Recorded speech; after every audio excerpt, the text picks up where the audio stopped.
In the beginning there is a hush, the kind that falls across a palace at dawn, when servants move like shadows and the day has not yet been claimed by noise.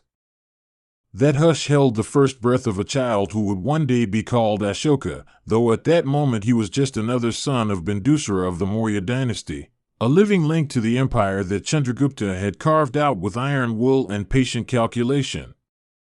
The palace was a stage of soft power and sharper threats, where learning and ruthlessness shared the same corridors, and the infant who would become Ashoka was entrusted to wet nurses, tutors, and the ever-watchful eyes of courtiers who measured worth in lineage and potential. The story begins in silence, with a baby who will one day shape an empire. Subscribe and write in the comments what stays with you more, the peace of that morning or the shadow of the throne waiting for him. He grew inside a world that was both vast and claustrophobic, a network of networks where trade routes braided together and emissaries arrived with silks and news from distant courts. From his earliest memories he knew the cadence of command, the way his father's footsteps announced decisions, the way ministers moved like pieces on a board, and the look in a general's eye when he contemplated cannonades that did not yet exist but were imagined in the language of conquest. He learned languages and arithmetic, the histories that justified rule, and the weight of expectations that accompany royal blood. Daily life alternated between the mundane comforts of princely privilege and the ever-present education and the calculus of power. By adolescence, the boy who would be Ashoka had taken on a reputation, one shaped as much by rumor as by reality. He was fierce, quick-tempered, and ambitious, qualities admired and feared in equal measure at court. The palace gossip that shaped his image told of secret contests and rivalries among princes, of half-brothers whose names were whispered with either affection or a wishful edge. Ambition is a living thing in a royal house. It roots itself in the soil of opportunity and blooms in the light of a throne that might be had. The world beyond the palace taught him different lessons. He watched merchants bargain in the bazaars, observed soldiers as they drilled in the courtyard, and listened when envoys spoke of lands with strange gods and stranger customs. Those tales were more than idle entertainment. They were the threads by which an empire stitched itself to the rest of the world. In every story of a distant king or a conquered city, the young prince found mirrors to his own ambitions and warnings wrapped in other people's misfortunes. Court life could be a maze of alliances and betrayals where the most mundane favors could become dossiers in the hands of enemies. Ashoka became adept at reading faces, at parsing silences, at knowing when to offer a smile and when to tighten his jaw. He cultivated friends among soldiers and servants alike, knowing that loyalty rarely flowed only upward. It was forged in the small republics that existed inside palaces, among those who swept the floors, fed the horses, or polished the armor. Such connections would one day prove more valuable than gold. Ambition needs fuel, and one of its steady sources is the education of power. Ashoka studied warfare with generals who had been taught in the shadow of Alexander's successor's lingering influence, and he learned statecraft from ministers who measured success in taxes and tribute. He listened to debates on law and order, on the responsibilities of rulers to their subjects, and on the brittle ethics that often justified violence in the name of unity. Each lecture, each confrontation, sharpened his mind and hardened his resolve, giving form to desires that were equal parts idealism and cunning. There were also softer disciplines that molded him: poetry, philosophy, and the religious diversity of an empire that stretched wide. The Mauryan court drew Brahmins, Jains, and ascetics of many stripes, and their ideas brushed against one another in ways that would seep into the consciousness of any thoughtful prince. He learned the hymns chanted in temple chambers and the quiet mantras of those who sought truth in solitude. Those teachings would later be invoked in decisions both gentle and severe, for rulers are shaped as much by the introspective longings of faith as by the blunt calculus of statecraft. Nevertheless, ambition is seldom a solitary flame. Ashoka's ascent was built on networks, brothers, generals, and courtiers whose loyalties could be counted in coin or favor. He cultivated relationships with key military commanders, men who controlled the lives of soldiers and the outcomes of battles.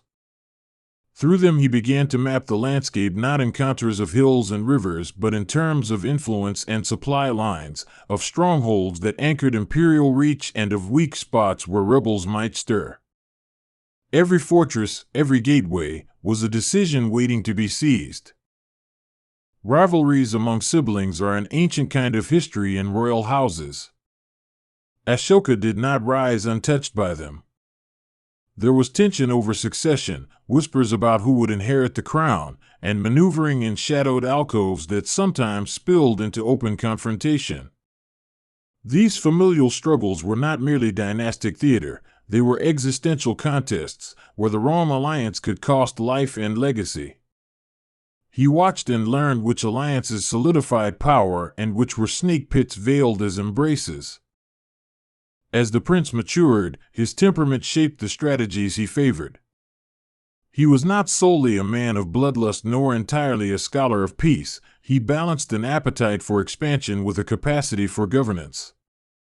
There were plans drafted in candlelight, layered with contingencies, and there were decisions about where to send legions and where to hush a riot with gold and counsel instead of steel. He began to understand the real measure of rule, not only the size of land under a king's banner but the ease with which that land could be held. And then, as in many such stories, fate intervened in the form of opportunity and chaos.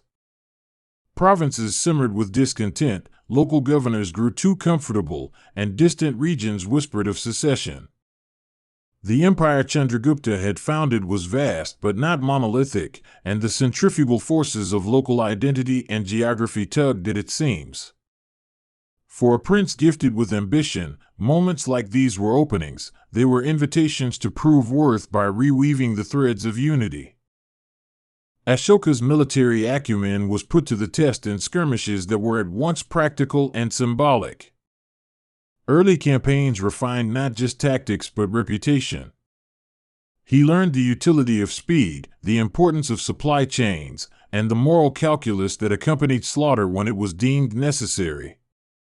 Those on whom he relied expected victories and respected the clarity of command. Winning consolidated his authority, while each victory also carried the heavier burden of responsibility for those left in its wake. Yet for all his successes, Ashoka was not untouched by the darker arts of court. Poison, both literal and metaphorical, coursed through the politics of succession. Allies betrayed one another, promises twisted into accusations. He navigated such storms with a mixture of cunning and ferocity, sometimes striking before an enemy could finish a thought and sometimes stepping back to recast a plan.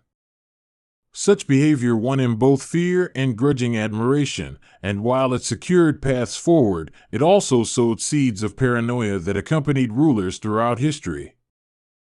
Ambition often becomes its own narrative, a voice that tells of destiny and mocks hesitation. It can be fed by whispers of destiny and the clear, inexorable march of change. Ashoka internalized a narrative of expansion and consolidation, imagining an empire that could bind diverse peoples under a common administration while allowing local customs to flourish. He spoke of roads and trade and the law. He measured his rule not just in coin but in the stability of borders and the deference of governors. One of the defining chapters of his rise involved campaigns that tested the empire's limits in both geography and morality. There were provinces that lay separated by rivers and mountain passes, regions that clung to old loyalties and new gods. These were the kinds of places where empires are either built or broken. Ashoka approached these frontier challenges with the mix of force and diplomacy he had cultivated, sending envoys with gifts and generals with banners, and waiting for the balance to tip in his favor. Kalinga, a land down the eastern seaboard, was one such crucible. Rich in resources and fiercely independent, it presented a prize not only of commerce but of strategic control. a link between the heartland of the Mauryan realm and maritime routes that promised wealth and influence. For Ashoka and his commanders, Kalinga was a test of mettle and doctrine. It was a place where plans were drawn with maps and carried out with blood, where ambition collided with the stubborn reality of resistance. The campaign against Kalinga was not a single, simple sweep. It unfolded through maneuvers that involved river crossings, sieges of fortified towns, and the coordination of infantry, cavalry, and elephants. Ashoka commanded with the authority he had earned, and the conflict escalated in ways that revealed both his tactical capacities and the brutal costs of imperial expansion. Reports from the field spoke of towns razed and people uprooted, of columns of captives led away beneath banners that fluttered indifferent to individual suffering. News traveled back to the capital with a mixture of triumph and unease. Victories were celebrated with proclamations and ceremonial displays, yet descriptions of the casualties and the cries of the bereaved could not be entirely shielded from the ruler's conscience. It is in those moments that the private and public spheres of power intersect in painful clarity. The state demands obedience, and the ruler must reconcile that demand with the echoes of destruction his orders have caused. Ashoka stood on the cusp of empire, watching victories ripple outward and wondering at their meaning. The Kalinga episode became a crucible not only for the empire but also for Ashoka himself. In the silence after the smoldering battles, when the dust settled and the roar of triumph was replaced by the groans of the wounded, the human scale of his decisions became unmistakable. Soldiers who had obeyed commands returned with faces hollowed by what they had seen, and the marketplaces that once thrummed with life were speckled with the dust of emptiness. Those tangible outcomes forced a reckoning. Victory could be achieved by blood, but at what moral and political cost? It has often been said that rulers are tempered by sorrow, and in Ashoka's case the sorrow was not an abstraction. Accounts of the time, amplified by later traditions, suggest a ruler moved by the suffering that followed his campaigns. He walked through conquered lands and saw the displacement and the scars etched into homes and hearts. These sights altered the texture of his ambition, bending it rather than extinguishing it, pushing him toward a new set of priorities that would shape the years to come. This was not an overnight transformation from conqueror to philosopher-king. Change, especially of such magnitude, unfurls slowly and unevenly. Ashoka continued to administer, to secure borders, and to appoint governors who would maintain order. He remained a ruler who recognized the necessity of strength, but he began to temper force with the beginnings of a more humane approach, introducing measures that reflected a growing concern for the welfare of people within his realm. The seeds of this altered governance appeared in actions that combined practical administration with moral intention. He ordered improved roads and planted shade trees along routes to aid travelers, actions that were both practical and symbolic of a new purpose, to ease the burdens of daily life and to connect the empire in ways that brought commerce and communication. Such infrastructural projects signaled an understanding that the legitimacy of rule lies not solely in war but in the capacity to help citizens move, trade, and live with security. Ashoka's reforms extended into legal and social spheres. He sought to standardize measures and weights, to curtail exploitative practices, and to support institutions that provided relief to those in need. These policies were practical steps toward stabilizing an empire and retaining loyalty, but they also reflected an emerging philosophy about the responsibilities of the powerful. The balance between justice and authority became central to his conception of governance. Religion and moral instruction became tools of statecraft in his hands, not only for internal cohesion but for the personal reconciliation of a ruler who had seen war's ravages. He encouraged the teachings of different faiths and sought to create an atmosphere of toleration, recognizing that a stable empire required respect for its many beliefs. This approach was pragmatic, yet also sincere, He genuinely wrestled with the idea that power might be wielded in ways that minimized suffering and cultivated virtue among his subjects. Yet ambition never disappears simply because a ruler grows more reflective. Instead, it transforms and finds new outlets. Ashoka's new ambitions were still grand, but they were aimed at different prizes: unity through welfare, permanence through law, and renown through benevolence. He sent emissaries to foreign courts, not merely to boast of conquests, but to exchange ideas and foster friendships that would make the world around his empire more secure and receptive to trade. Diplomacy became a complement to force, a renewed instrument in his growing repertoire. This duality, of strength balanced by compassion, created tensions within the court and the army. Commanders who had known success in battle sometimes chafed at the new priorities, fearing that softness would invite rebellion. Courtiers debated the costs and benefits of Ashoka's softer measures. These debates were not merely theoretical, they had implications for budgets, for supply lines, and for the very identity of the state he ruled. To manage such tensions, Ashoka increasingly turned to communication as a form of governance. He commissioned edicts carved in stone and pillars set in public places, messages designed to reach men and women who might never see his court. Those proclamations were unusual for their time. They spoke not only of laws and punishments but of ethical precepts, care for prisoners, and the treatment of animals. The language was at once administrative and moral, aimed at shaping the conduct of officials and citizens alike. The edicts were practical tools, but they also embodied a certain theatricality, a way of presenting a ruler who had seen the consequences of war and chosen to articulate a different vision. In them, Ashoka attempted to translate personal remorse and public ambition into a governance ethic that could outlast him. He sought to reconfigure loyalty not solely as fear of punishment but as respect for policies that brought tangible benefits and moral clarity to daily life. Behind these public gestures, he traveled the empire and engaged with the realities of rule firsthand. He visited hospitals and wells, observed markets, and spoke to elders and officials in ways that allowed him to collect information unfiltered by layers of bureaucracy. Such travels informed his edicts and reforms. They were not merely symbolic tours but methods of precise governance. A ruler who knows the texture of his subjects' lives is better equipped to shape policies that address real needs. The complexity of the empire demanded that Ashoka also nurture administrative sophistication. He refined tax systems, appointed messengers and inspectors, and created bureaucratic pathways that could implement his vision at local levels.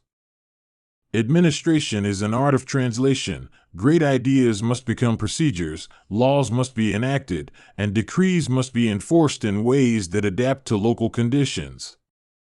Achieving that required patience, oversight, and a managerial mindset that balanced central control with pragmatic decentralization. His relationship with religion deepened in a way that intertwined personal conviction and political expediency.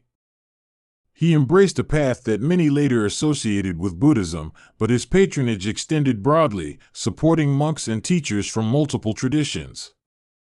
This inclusive stance had immediate political advantages in a multi-faith empire, but it also reflected a genuine engagement with ethical concerns about suffering, compassion, and nonviolence. His patronage of religious institutions was at once an offering and a strategy to foster moral cohesion. Ashoka's engagement with the moral languages of his time did not make him a passive figure. He continued to assert imperial authority where needed, to protect trade routes, and to repel invasions. He maintained a standing army and kept watch on borders that could be breached by opportunists or restive peoples. His rule was thus characterized by a continual negotiation between the realities of power and the aspirations of conscience. He also cultivated an international posture, sending envoys across seas and deserts to distant rulers. These missions extended his influence and created networks of knowledge that benefited commerce and diplomacy.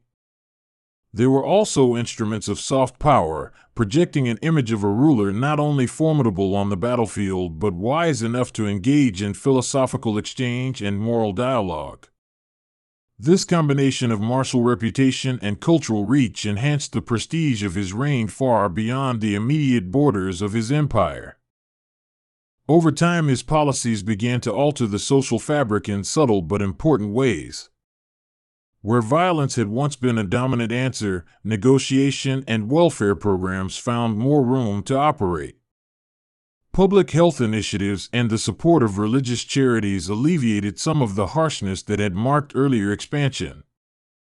Social life adapted, markets grew more secure, monasteries multiplied as centers of learning and relief, and the idea of rulerly responsibility became more concrete in the daily lives of many subjects. This transformation, however, was uneven and contested. There were regions and elites resistant to change, and the constant work of governance meant addressing these pockets of resistance without allowing them to ignite broader unrest. Some governors acted harshly, clinging to older logics of coercion. At the same time, parts of the populace embraced reforms that promised relief from excessive taxation and harsher punishments. The tapestry of the empire changed thread by thread rather than by sweeping, uniform motion. Ashoka's personal life reflected the tensions of his public choices. In private, he wrestled with the consequences of decisions that affected millions. He maintained a presence in the palace's private rooms and the corridors of power, but he also spent time in solitude, consulting with sages, physicians, and thinkers who probed the ethical dimensions of rule. Such retreats were not escapes but forms of governance. Contemplative practice became a laboratory where policy and philosophy were tested against each other. Throughout his reign, he dealt with succession concerns and the perennial anxiety every ruler faces: what happens when the current holder of power is gone? He sought to build institutions that would outlast him, to create administrative norms and legal frameworks capable of providing continuity. Still, the human element, ambition in others, could never be entirely legislated away. He attempted to balance the distribution of power among trusted ministers and kin to reduce rivalry, knowing that absolute control breeds its own instability. In assessing Ashoka's rise, one must also look at the cultural shifts that his reign catalyzed. Paintings, inscriptions, and the proliferation of moral discourse signaled a society increasingly engaged in questions about right action and governance. Artisans found patronage in public works, and scholars whose ideas resonated with the new climate gained audiences among both commoners and elites. The cultural life of the empire flourished under a state that invested not only in fortifications but also in intellectual and spiritual infrastructure. Yet while culture and welfare grew, the mechanisms of coercion were never fully dismantled. The state retained its capacity for force should rebellions or incursions demand it. Ashoka's legacy is complicated by the continued need for a military and the realities of maintaining order across vast distances. He held a sword that he used sparingly but with clear understanding of its necessity. Power retained its paradoxical nature. It could be used to protect or to punish, to unify or to dominate. As his reign matured, Ashoka increasingly framed his rule in language intended to endure, to become part of the moral vocabulary of governance. He crafted edicts to be read by those who lived centuries after his time, messages intended to teach humility, compassion, and responsibility. Whether those words were regarded as sincere confession or political theater depended on the observer, but their existence signaled a ruler deeply invested in the meaning of his actions over and above the immediate calculus of power. Historians and storytellers would later distill his life into a narrative of conversion, of a warrior king transformed by remorse into a patron of peace. But such neat arcs obscure the texture of actual governance, which is rarely linear or entirely principled. Ashoka's transformation was real, yes, but interwoven with persistent political necessities and moments of contradiction. He was complex, martial and merciful, strategic and introspective, a ruler whose policies bore witness to the messy middle ground where idealism meets the demands of statecraft. Towards the latter years of his rule, he continued to refine the balance he had sought for decades. He appointed officials he trusted, patronized institutions that supported the vulnerable, and maintained a diplomatic posture that extended his influence without spilling blood unnecessarily. The empire, vast as it was, displayed a surprising degree of cohesion, a product not only of military presence but of cultural policies and administrative competence. His attempts to embed ethical norms into the fabric of governance left an imprint visible in inscriptions and public memory. Yet the question of legacy is never decided in a lifetime. The structures and practices Ashoka created would outlast him in varying degrees, subject to the interpretations and ambitions of those who followed. Dynasties rise and fall, reforms are revised, and memories are repurposed by later generations seeking legitimacy. Still, the contours of his reign, particularly the pivot from relentless expansion to welfare-oriented rule, remained a subject of reference and debate in the centuries that followed, a benchmark against which others measured their own rule. In private, he aged under the weight of decisions that changed both his nation and himself.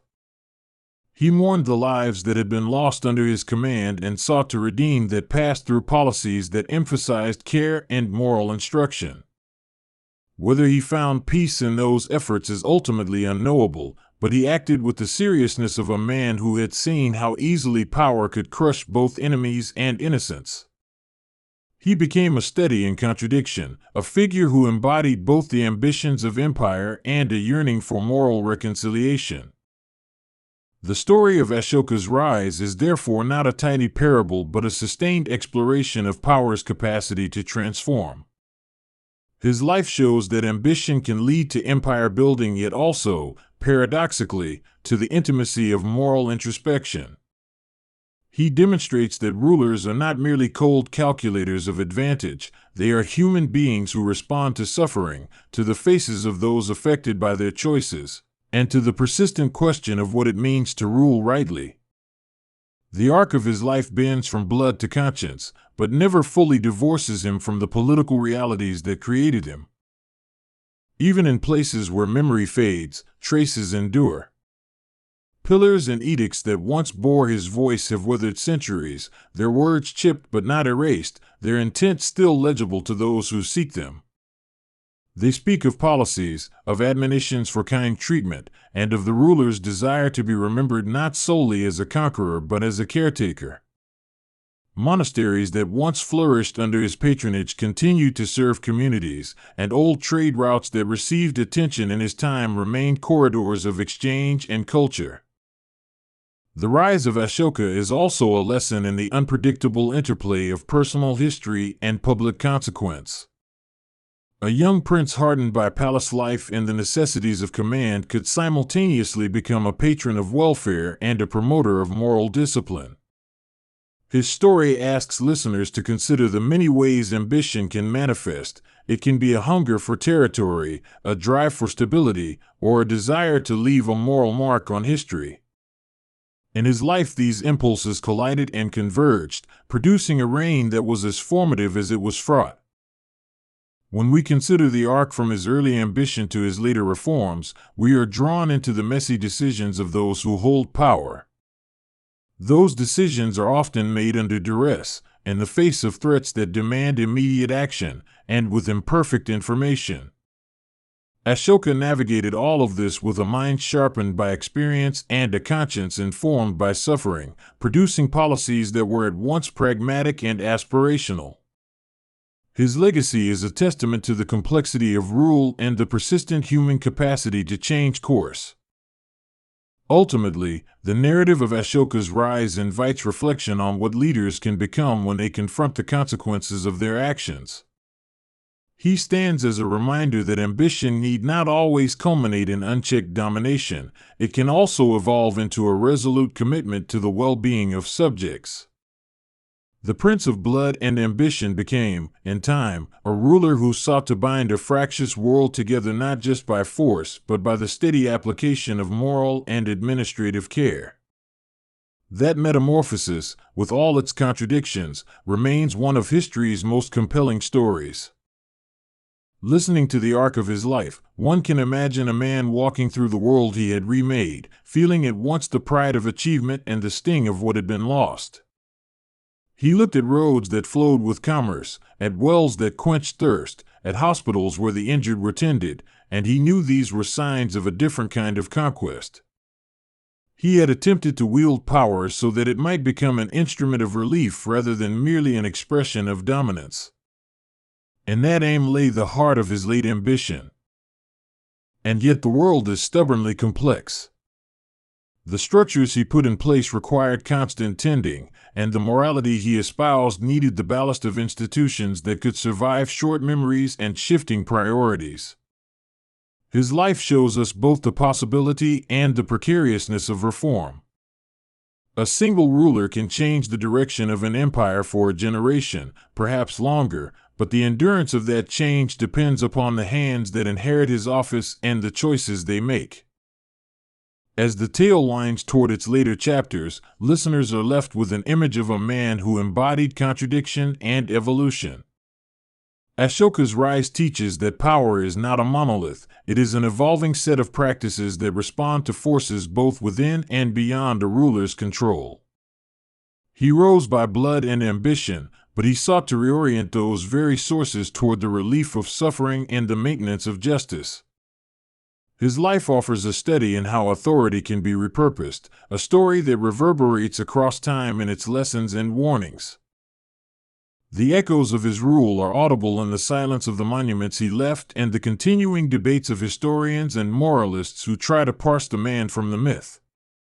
He remains a figure who drew both praise for his benevolence and criticism for the means by which he attained and maintained power. In that duality lies the enduring fascination with his life, a life that asks of us not just to admire or condemn but to examine how authority can be wielded with awareness of human cost. So when you imagine Ashoka, imagine him as a figure in motion, a boy in a palace shadowed by plots, a warrior on a campaign, a ruler in the quiet aftermath of battle, and finally as an elder who crafted policy with the weight of remorse and hope. He is not a single story but a tapestry of moments that collectively trace the rise of a man shaped by his age and who, in turn, shaped his age. His life is a reminder that ambition, when tempered by reflection and directed toward public good, can yield forms of governance that are complex, imperfect, and, sometimes, transformative. And as you drive or go about your tasks, consider the contours of that transformation, the slow accretion of decisions, the interplay of force and compassion, and the enduring question of how one life can change many. Ashoka's journey from Prince of Blood and Ambition to a ruler intent on moral governance asks you to ponder the possibilities of power itself. It leaves us asking whether the past offers models for the present, and whether leaders today might learn from the uneasy alchemy of conquest and conscience that defined his reign. In the quiet spaces left by kings and empires, where stones bear faint inscriptions and monasteries keep slow watch, Ashoka's voice persists in admonitions carved into pillars and the subtle reordering of societies he influenced. The rise of this prince was not a single stroke of genius or brutality, but the cumulative outcome of choices, adjustments, and a surprising capacity for moral self-scrutiny. He remains a potent figure for those who study the human uses and abuses of power, an emblem of what rulers can become when they let ambition be reinterpreted by conscience. That is the long shadow of Ashoka's rise, a narrative that refuses to settle for simple definitions, a life that bridges the primal language of conquest and the reflective vocabulary of compassion. His story endures because it speaks to fundamental human concerns, how we govern, how we bear the weight of our actions, and how we reconcile the need for order with the imperative to alleviate suffering. In listening to his tale, we are invited to reflect on our own moments of choice, our own balances between ambition and empathy, and the ways in which power might be used to craft a more humane world. He was born into a dynasty that stretched its shadow over the subcontinent, a young prince whose name would be carved across stone and conscience alike. The name was Ashoka. His early years belonged to the bustle and calculation of court life, to training with teachers and generals, and to the steady drumbeat of empire that made the palace a center of strategy as much as of ceremony. Even then, the echoes of ambition and duty mixed with quieter moments, books read by candlelight, walks through gardens, the private touch of a mind that watched and learned. It would be this mixture, the worldly and the reflective, that set the stage for the single campaign that would change him and his empire forever, the conquest of Kalinga. Kalinga lay to the east of his capital, a long coastal territory that had never been fully subdued by the central kings. Its people were seafarers and traders, its harbors gateways for goods and ideas, and its identity stubbornly distinct from the plains ruled by the Mauryans. To the rulers in Pataliputra, Kalinga was both prize and problem, a region that resisted taxation, challenged authority, and offered a route to the riches of the Bay of Bengal. For Ashoka, then a prince eyeing the consolidation of a vast realm, Kalinga was a test. Could his power bind the edges of the empire to its heart? The months before the march to Kalinga were marked by counsel and calculation. Advisors crowded corridors, generals whispered over maps, and spies returned with reports about the lay of the land and the temper of its people. Some urged caution, reminding the court of the region's fierce independence and the cost of a protracted war. Others promised swift victory, pointing to the strength of the Mauryan armies and the political advantages of controlling the eastern sea lanes. In the end, choice tilted toward conquest. Ashoka, newly ascended and determined to assert his rule, gave the order. The army assembled with the efficiency of a state that had invented logistics on a grand scale: elephants, chariots, cavalry, infantry, lines of supply stretching like the veins of a deliberate body.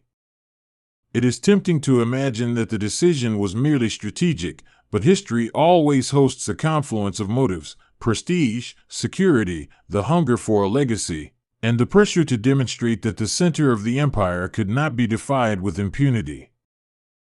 Setting out, the army moved through landscapes that shifted from the rivers and plains of the heartland to the coastal soils of eastern India. Each day's march altered the horizon, the taste of salt in the air increased as they neared the bay, the rhythms of life they encountered along the way hinted at cultures that had long traded with distant shores. Kalinga itself was not a single city but a tapestry of towns and villages, docks and forests, and its defenders were not merely soldiers but communities determined to preserve their way of life. These were not anonymous enemies to be broken, they were neighbors who had their own histories and stakes in the confrontation.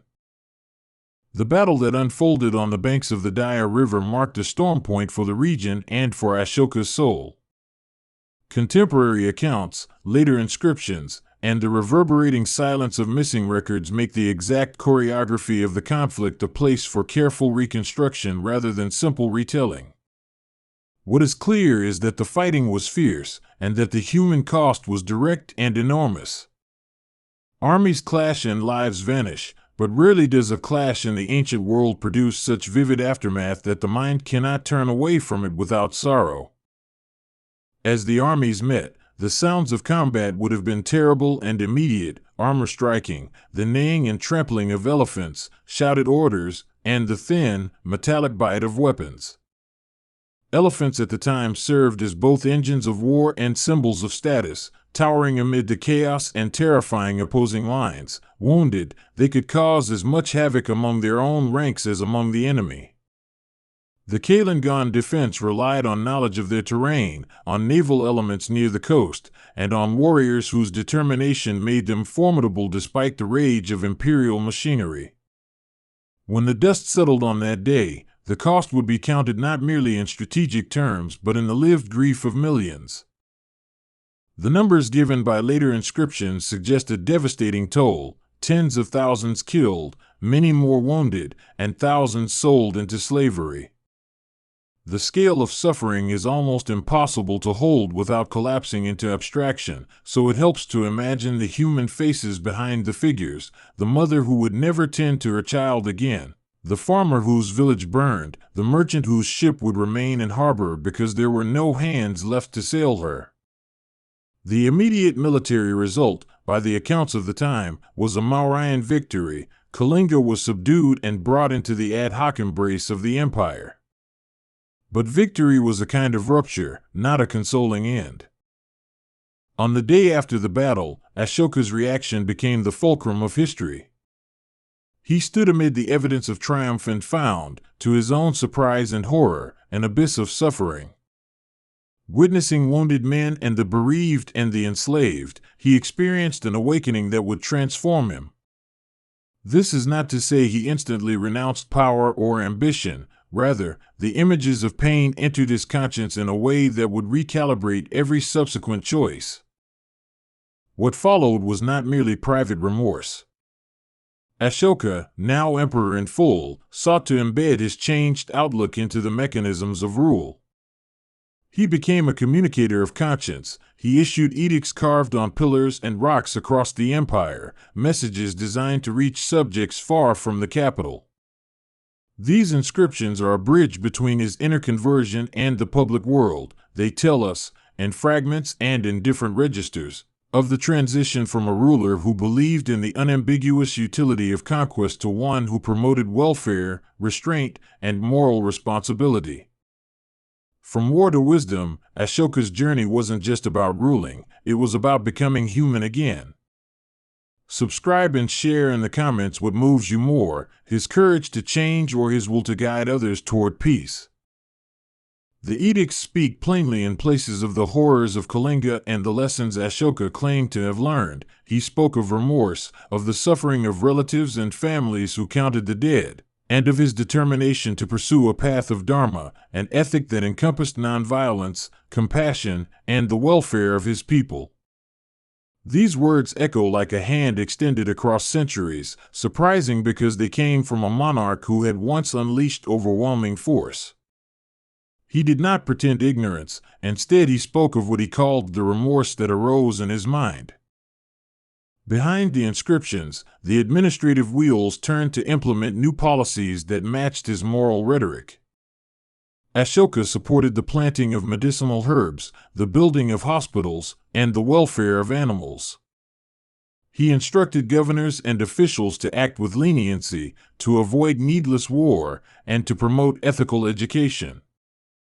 The shift was not just cinematic or personal, it was institutional, seeking to move an empire from the primacy of conquest to a more humane stewardship. Yet the transition was complex and sometimes contradictory. An empire is a web of interests, local powers, and entrenched customs. Changing its temperature overnight was impossible. There remained those who saw strength in a ready sword and who were skeptical of the new emphasis on moral governance. The state's economic demands required taxation and enforcement, and border pressures sometimes compelled military preparedness. Ashoka had to find a balance between his ethical impulses and the practicalities of running a vast, diverse, and often fractious polity. In trying to balance, he deployed both statesmanship and symbolism. He sent emissaries abroad, reaching out to Hellenistic kings and to neighboring rulers with messages of friendship and, sometimes, of gentle persuasion. He supported Buddhist missionaries, helped spread moral teachings, and invested in building stupas and places of learning. Symbolic acts, such as the erection of edicts in public places, operated as both moral instruction and political consolidation. They made the emperor's voice audible and his intentions visible across mountains and plains. Scholars who study Ashoka pay careful attention to the sources that narrate his life and the conquest. The edicts he ordered are primary documents, direct lines from his own administrative voice, and they provide both facts and moral testimony. Other records are later, composed by Buddhist monks and chroniclers who shaped his image in devotional texts. This means historians must practice the slow work of triangulation, reading the raw authority of inscriptions against the devotional tone of later biographies, and teasing out what each source intends to show. The Kalinga episode occupies a special place in this historiography because it sits at the intersection of fact and meaning. On the one hand, it's a military event, battle lines, supplies, casualties. On the other hand, it's a narrative about conscience and the capacity for a ruler to change. Historians debate everything from the precise numbers of the dead to the chronology of events and the genuine depth of Ashoka's conversion. Such debates matter because they reveal how we use past events to interpret the relationship between power and morality. To understand why Kalinga mattered so deeply, one must also understand the nature of the Mauryan state before Ashoka's change. Chandragupta and Bindusara, his predecessors, had built an apparatus of rule that prized control, intelligence gathering, and civic order. The empire's strength lay in its roads, in its administrative divisions, and in a network of officials who stamped their authority onto daily life. For such a machine, the conquest of outlying regions was usually a question of efficiency and precedent. Holding territory meant being able to extract resources and enforce uniform law. Kalinga resisted that logic. Its coastal economy and its autonomous communities made it less susceptible to the straightforward imposition of direct rule. Bringing Kalinga into the fold would, in the eyes of the court, complete a map of influence that reached both the Ganges basin and the eastern littoral. The Mauryan military might was thus deployed not merely to seize land but to secure trade routes and to signal the reach of imperial reach. Yet this very demonstration of power produced the moral crisis that reshaped the empire's trajectory. There are descriptions in ancient texts that capture the human texture of the post-battle scenes, the lines of wounded on the banks, the abandoned chariots and broken standards, the smell of blood mixing with the scent of overturned earth. Survivors wandered the camps while the victors counted their spoils and their dead. Ashoka would walk through this landscape with a ruler's eyes, but also with a conscience that had been pried open by what he saw. He could not turn away. His responsibilities had always demanded awareness, but this awareness now bore a different quality. It had the weight of moral reckoning. This moral reckoning led to tangible shifts in policy that had consequences for millions. The edicts instruct officials to avoid capital punishment in many cases, to practice mercy, and to engage in regular inspections of the provinces to ensure justice. New investments in social welfare changed the ways communities experienced the state, hospitals for people and animals, wells in arid regions, and supports for travelers. These were not mere optics. They remade the relationship between citizen and sovereign in incremental but significant ways. Ashoka's embrace of a doctrine he called Dharma was broad and inclusive rather than narrowly sectarian. He did not demand conversion, rather, he advocated moral improvement across religious lines. His outreach extended to Brahmins, to Jains, to Buddhists, and to ordinary citizens, with a focus on living ethically, speaking truthfully, and treating others with compassion. This philosophical posture made his reign noteworthy because it proposed a form of governance that integrated ethical teaching with the duties of kingship. We must also consider the regional aftermath in Kalinga itself. The people of Kalinga did not simply vanish into the pages of imperial admin. They lived on, reconstructed their towns, and adapted to new circumstances.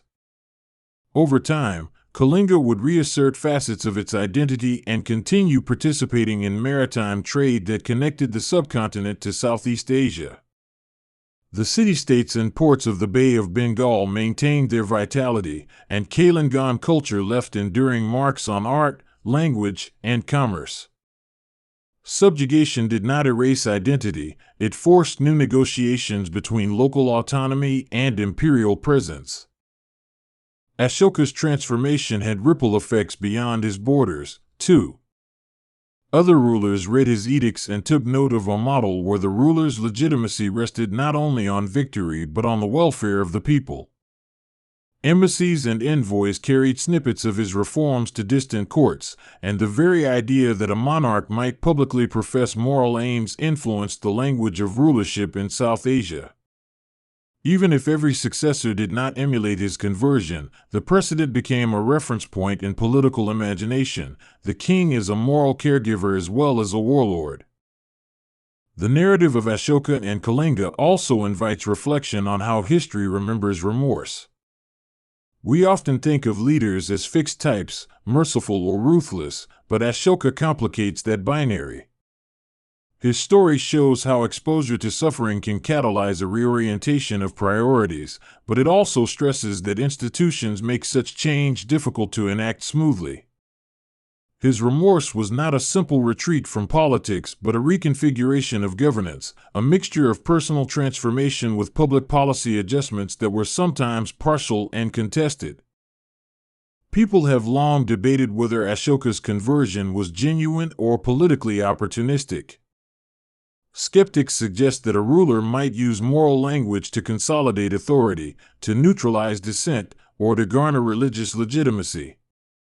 Others see in his long practice of issuing edicts, his international outreach, and the concrete projects he funded evidence of sincerity.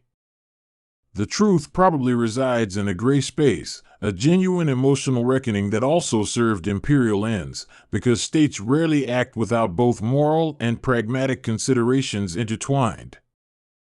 Consider, too, the medium of the edicts themselves, polished stone pillars and rock faces chosen for permanence and public visibility. Carving messages in stone was an expensive and deliberate act. These weren't private letters but public performances meant to endure. The medium reinforced content. The king wanted his voice to resonate across generations, to be read by the literate and recited by the illiterate through public proclamation. It was an early form of what we might now call propaganda, but one that also contained a novel emphasis on ethical governance rather than mere triumphalism. The imagery of the pillars is striking as well. Many were topped with sculptures, lions, bulls, and mythic creatures that communicated imperial authority through visual means even before the words were read.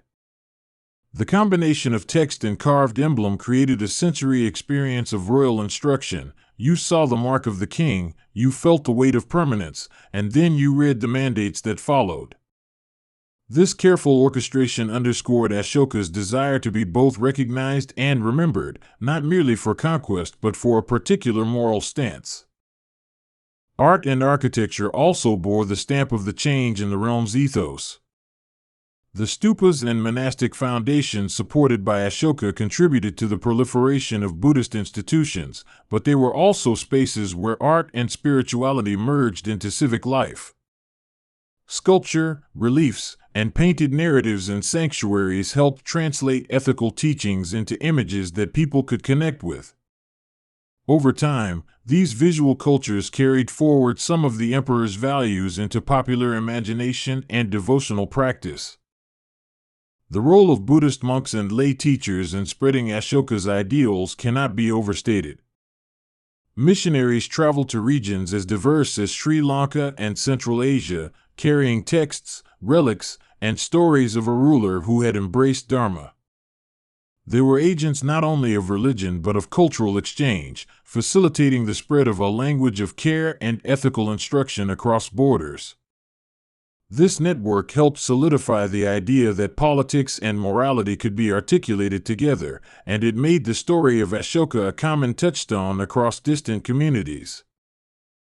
But the edicts also reflect a pragmatic streak: instructions about the duties of officials, requests for accurate reporting from the provinces, and reminders for magistrates to exercise fairness. These passages show that Ashoka did not abandon governance in favor of abstract morality. He sought to embed moral imperatives into the functioning of the state. The result was a governance model that expected bureaucrats to do more than collect taxes, that expected them to be agents of welfare. Such a model required oversight, incentives, and a steady hand, and it transformed administrative culture in subtle ways. Kalinga returned as a recurrent motif in art and literature, a narrative about suffering and redemption that resonated through centuries. Poets and storytellers found in the episode a dramatic hinge around which to turn questions about the nature of power and conscience. The image of a monarch struck down not by war but by the memory of the war's toll provided fertile material for moral reflection in later generations. It became a parable of sorts, that even the mightiest are not immune to the weight of human loss. The story's moral clarity often invites reinterpretation. In some retellings, Ashoka's response is portrayed as immediate and absolute. In others, it is treated as an evolving outlook, a bureaucracy-adjusted compromise that attempted to keep the state stable while changing its aims. Both readings illuminate different aspects of leadership, the capacity for immediate moral shock and the slow institutional work needed to turn ideals into policy. The true narrative likely contains elements of both, with Ashoka moved by the horrors and then working, imperfectly, to change the machinery around him. The conquest of Kalinga can also be understood in terms of long-distance economic and cultural networks. Kalinga's ports connected India to Southeast Asia, facilitating the movement of spices, textiles, and ideas. Controlling those corridors meant more than land. It meant influence over trade routes that could redirect wealth and cultural exchange. Mauryan control of Kalinga, therefore, had repercussions for the economic map of the Indian Ocean, and the aftereffects of the conquest influenced which cities prospered and which receded. It's worth reflecting on the voices we almost never hear in this history, the ordinary people of Kalinga whose names were not recorded, the children who became orphans, the artisans whose workshops were pillaged. They inhabit the silent spaces between official records, and reconstructing their lives requires empathy as much as scholarship. Archaeology and local traditions sometimes provide hints, objects recovered from burned layers, oral histories that preserve memory, but much remains irretrievable. The challenge for anyone who tells the story of Kalinga is to hold these absences in mind and not let the grandeur of empire drown out the smaller human tragedies. When Ashoka publicly declared his remorse, he invited a moral conversation across his realm. His edicts counseled forbearance in matters of faith. He argued for respect among differing sects and for tolerance as a civic virtue. In a political climate often marked by coercion and religious monopoly, such a public endorsement of pluralism was unusual. It set a precedent that political authority could, at least rhetorically, support coexistence and mutual respect among diverse communities. The international dimension of Ashoka's outreach also broadened the stakes of his conversion. He sent envoys to Hellenistic kings with messages that combined practical diplomacy and moral exhortation. These letters were less about spiritual conversion and more about establishing networks of respect and exchange. They suggest that Ashoka's moral project had a pragmatic edge. If rulers could be friends rather than perpetual rivals, trade and cultural exchange might flourish under a less violent umbrella of relations. A complex figure like Ashoka defies simple categorization because his life encompassed war and compassion, conquest and philanthropy. These contradictions make his story appealing to historians, artists, and political thinkers alike, because it raises perennial questions. Can power be tempered by empathy? Can a ruler's remorse reshape a polity? The Kalinga episode functions as a dramatic test case for such inquiries, a historical fulcrum where the human and the political intersect in messy, consequential ways. Across time, Ashoka became a symbol used differently by different groups. Buddhists celebrated his patronage and moral turn as evidence of the religion's capacity to influence rulers. Political leaders sometimes invoked him as a prototype of a benevolent monarch who cares for subjects. Modern interpreters, artists, novelists, and historians have projected onto him contemporary values they wish to emphasize, be it human rights, social welfare, or the idea of the ethical state. His life thus evolved into an interpretive mirror reflecting the priorities of later ages. The archaeology of Kalinga and surrounding regions has slowly filled in the backdrop of the story. Excavations reveal urban centers, pottery workshops, and maritime installations that show a vibrant cultural landscape prior to and after the Mauryan incursion. These finds challenge narratives that reduce Kalinga to a mere military target. Instead, they show a society that was dynamic, interconnected, and resilient. Such material evidence gives texture to the narrative and reminds us that war is only one episode in a longer human story. The language of the edicts also invites close reading. Ashoka used simple, direct phrases intended to be understood by a broad audience. He did not cloak his messages in lofty metaphors. He spoke plainly about behavior he wanted to encourage and avoid. That rhetorical choice tells us about his intentions. He sought practical moral reform, not merely philosophical abstraction. The clarity of language made the rules accessible and made the emperor's expectations comprehensible to a diverse array of subjects. One of the most poignant aspects of the Kalinga aftermath is the image of an emperor who could not reconcile victory with his conscience. It is a rare historical moment where a ruling figure publicly admits moral error on a policy level. Leaders often conceal missteps. Ashoka instead used his platform to confess and to craft a plan for recalibration. This act has resonated through centuries because it models accountability at a scale rarely documented in ancient sources. Yet it would be an oversimplification to claim that the empire stopped all warfare or became pacifist after Kalinga. Military forces remained part of the state's fabric, and the exigencies of defense never vanished. Ashoka's policies aimed at limiting unnecessary aggression and fostering diplomatic means where possible, but the logic of security and territorial interest persisted. His reign therefore represents a nuanced attempt to blend restraint with realism in the exercise of state power. The pedagogical impact of Ashoka's edicts also deserves attention. They were intended to instruct not only rulers and officials but also ordinary citizens, encouraging ethical conduct in daily life. They promoted charity, nonviolence, and respect for elders and parents. By embedding these values in public discourse, Ashoka attempted to shape social norms as much as laws, seeking a cultural shift that would make ethical governance more sustainable. When we explore the sensory details of Ashoka's program, we find tangible markers: wells dug for travelers, shelters built for the sick, groves planted for shade and spiritual reflection. Such public works were material manifestations of a moral vision. They made the state's benevolence visible to those it served. This kind of infrastructural compassion added a practical dimension to rhetorical commitments and created daily reminders of the ruler's concern for welfare. Ashoka's relationship with Buddhist institutions was complex and instrumental. He provided patronage and used them as partners in moral instruction, but he did not transform the state into a theocracy. He kept the state's machinery largely intact while aligning it with a moral purpose that his patronage helped spread.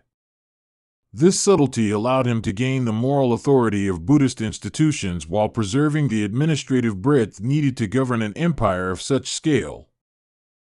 In some ways, the Kalinga episode can be read as a moral parable about unintended consequences. The drive to secure the empire led to a victory that produced moral injury for the victor. It is a cautionary tale about how the pursuit of power can generate unforeseen costs that are not merely strategic but deeply human. Ashoka's response suggests that acknowledging these costs can be the first step toward reform, even if reform is difficult and incomplete. Beyond moral lessons, the conquest raises questions about the nature of resistance. Kalinga's defenders chose to fight, perhaps knowing the scale of the opponent, because their identity and autonomy mattered more than capitulation. Resistance, even when unsuccessful, can shape the victor as much as the vanquished, because it forces the conqueror to confront the reality of their action. In Ashoka's case, Kalinga's resistance forced a moral confrontation that the court had not anticipated. The psychological dimensions of Ashoka's change are fertile ground for reflection. Empathy and proximity to suffering are often catalysts for moral change, and a ruler who tours the aftermath of his own policies is likely to be affected in ways that differ from those who only hear reports. The intimacy of seeing injured bodies and hearing lamentations can produce a visceral reaction that abstract counsel cannot.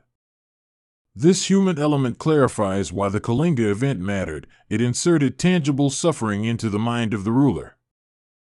When later generations told Ashoka's story, they often emphasized the role of Buddhist teachings in his moral awakening.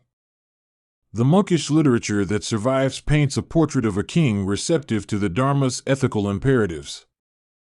These accounts may embellish or interpret events through a religious lens, but they also preserve the sense that spiritual counsel was available and that the king listened. Whether the religious influence was decisive or complementary, it played a part in shaping the rhetoric and institutions of the era. The global echoes of Ashoka's policy are intriguing when we consider the diffusion of ideas across the ancient world. His advocacy for kindness and tolerance, and his use of public inscriptions to disseminate those values, anticipate later political ideas about welfare and responsibility.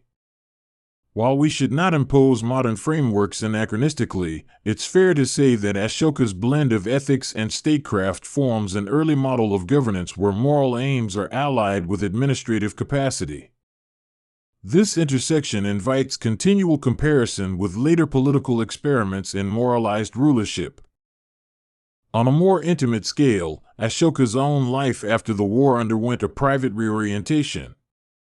Historians imagine him often as a man who moved more slowly, who thought deeply about the consequences of decree, and who sought counsel from religious teachers as well as from administrators. He may have preferred the quiet of his gardens more than before, and perhaps he measured incentives with a new moral yardstick. Though we can never recover his inner monologue, the public record of his policies suggests a leader who allowed personal anguish to inform public duty.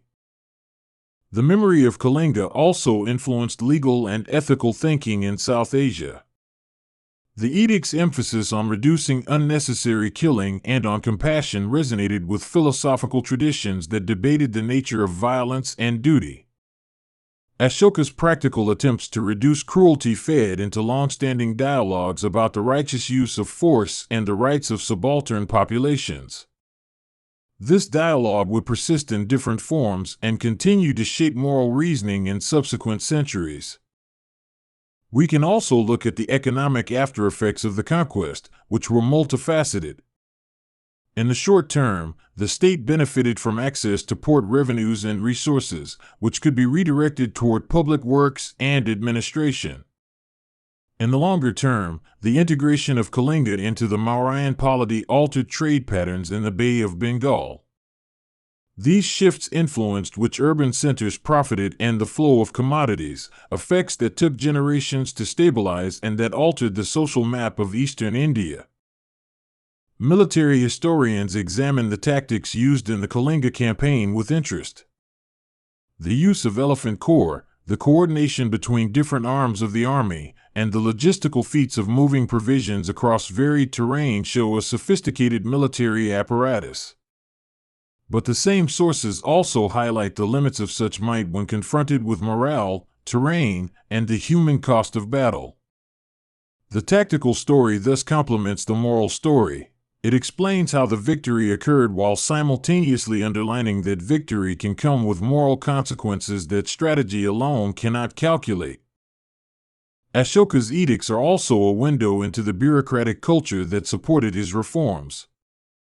The instructions for regular inspection tours, for fair treatment of prisoners, and for the care of animals show a state that relied on administrative discipline. Officials were expected to act not simply as tax collectors but as custodians of public welfare. This expanded role for the bureaucracy had the potential to change the lived experience of governance across the empire. The narrative of the conquest and aftermath also touches on the psychology of memory, how communities remember trauma, and how rulers attempt to shape that memory. Ashoka wanted to register his remorse and to instruct future generations, but he also sought to smooth the path toward reconciliation. How well that worked varied by region and by the intensity of local grief. Memory did not dissolve at the turn of a decree. It lingered in family stories, in rituals of mourning, and in the slow work of rebuilding. Ashoka's transformation was not a solitary phenomenon. It involved networks of advisors, religious leaders, and administrators who helped translate his moral vision into action. Monks and officials collaborated on building projects, on visiting provinces, and on conducting ethical instruction. This collective aspect shows that moral reform at state level depends on groups willing to undertake laborious implementation.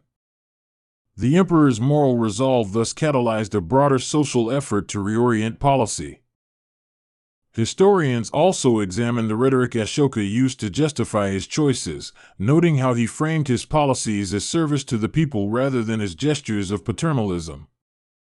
He spoke of promoting the welfare of all beings and of acting for the common good, language that implies a notion of responsibility that goes beyond narrow autocratic rule. This rhetorical stance demanded reciprocal good behavior from officials and citizens alike, creating a moral compact rather than unilateral command. The complexity of Ashoka's reign suggests that the moral dimension of governance is never pure. It must grapple with the messy realities of power. He tried to reduce cruelty while maintaining order, to promote compassion while securing borders, and to sponsor moral education while managing a diverse population. That he pursued these aims at all is remarkable, given the era's typical approach to rulership, but it also reveals the limits of ethical monarchy in the face of practical constraints. Over centuries, the legend of Ashoka entwined with local histories and devotional narratives, producing a rich tapestry of stories that sometimes diverged from the historical record. The popular imagination liked the storyline of a warrior-turned-saint king, and artists and bards embellished details to match the tastes of their audiences. These retellings often amplify themes of redemption and moral courage, making the tale of Kalinga an enduring moral drama rather than a footnote in military annals. From a humanistic perspective, the most striking lesson of the Kalinga episode is the possibility of change. Ashoka did not remain enclosed within the logic of conquest. He allowed experience to reshape his values and then attempted to instill that reorientation across his realm. That capacity for revision underlines a hopeful strand of political life, that moral awakening is not merely a private event but can be institutionalized, however imperfectly. This idea continues to inspire debates about leadership and reform in modern contexts. Yet even as we celebrate the moral dimensions, we must hold in view the persistent inequalities and violences that remained.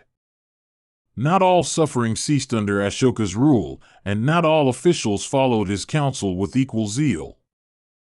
The ideal of compassion encountered the hard realities of enforcement, corruption, and local power struggles.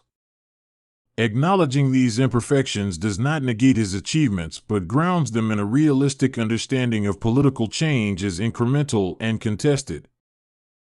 The story of Kalinga also opens a conversation about the ethics of historical judgment. How do we assess a ruler who both inflicted and attempted to heal immense harm? Is the partial redirection of policy enough to outweigh the violence that precipitated it? These thorny questions do not yield simple answers, but they push us to evaluate leadership holistically, taking into account actions, intentions, and consequences over time. Ashoka's life serves as a rich case study for such moral reflection. Artistic representations of Ashoka, from dramatic plays to cinematic treatments, often focus on the personal inner turmoil and outward reform that followed Kalinga. Directors and novelists emphasize his solitary walks among the wounded, his tearful confession, and his public declarations of remorse. These emotional portrayals resonate because they humanize a figure who might otherwise be reduced to stone inscriptions and administrative decrees. They remind listeners that history is not just about institutions but about people who feel and choose. The multidimensional legacy of Ashoka and Kalinga continues to inform modern political thought in South Asia. Leaders and thinkers have cited his edicts when arguing for compassion in social policy or for the moral obligations of the state. The modern usage is often selective, highlighting aspects of his governance that fit contemporary aims, but even selective invocation underscores the enduring power of the narrative. Ashoka's example persists because it provides a template for the possibility of ethical governance within a political system. Looking at the broader cultural field, Kalinga's resistance and Ashoka's remorse have influenced literature, sculpture, and religious discourse across centuries. Monastic chronicles, royal genealogies, and folk songs each contribute threads to the historical fabric. Artists translate the narrative into images of both suffering and serenity, pairing battlefield ruins with serene stupas as a visual juxtaposition of war and peace. In doing so, they create a dialectic that invites continuous reflection on the consequences of power. The excavation of edicts and archaeological remains has also allowed modern audiences to connect physically with the past. Visiting a carved pillar or a stupa can be a tactile way to imagine the past, to feel the rough grooves where chisel met stone, and to read the emperor's intentions in carved letters. Physical artifacts bridge time and provide a sensory route into history that complements textual study. These remains make the story of Kalinga less abstract and more immediate, renewing its emotional force for contemporary audiences. Educational curricula in South Asia often include Ashoka as a significant historical figure, teaching students about the moral and administrative innovations attributed to him. Young learners encounter the juxtaposition of conquest and compassion as a formative myth about leadership. The pedagogical framing tends to highlight the redemptive arc, how a ruler confronted the consequences of his actions and tried to change course.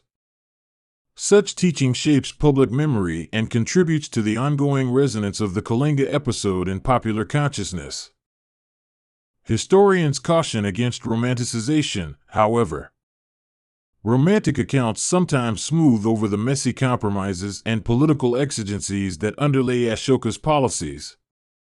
To understand his reign properly, one must appreciate both the nobility of his intentions and the complexities of their implementation.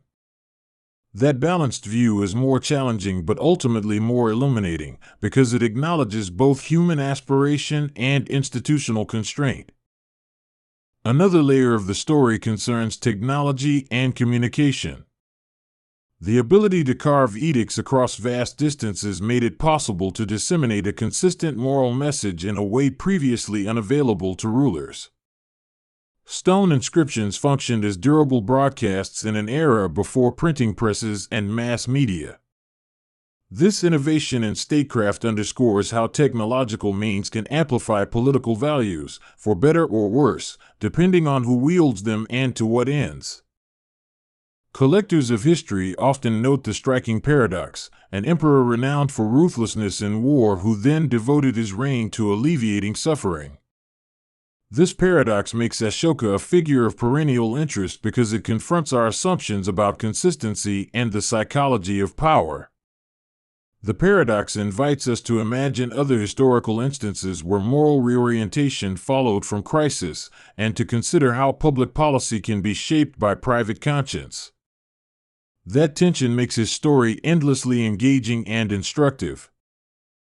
In the centuries after Ashoka, the political landscape continued to shift.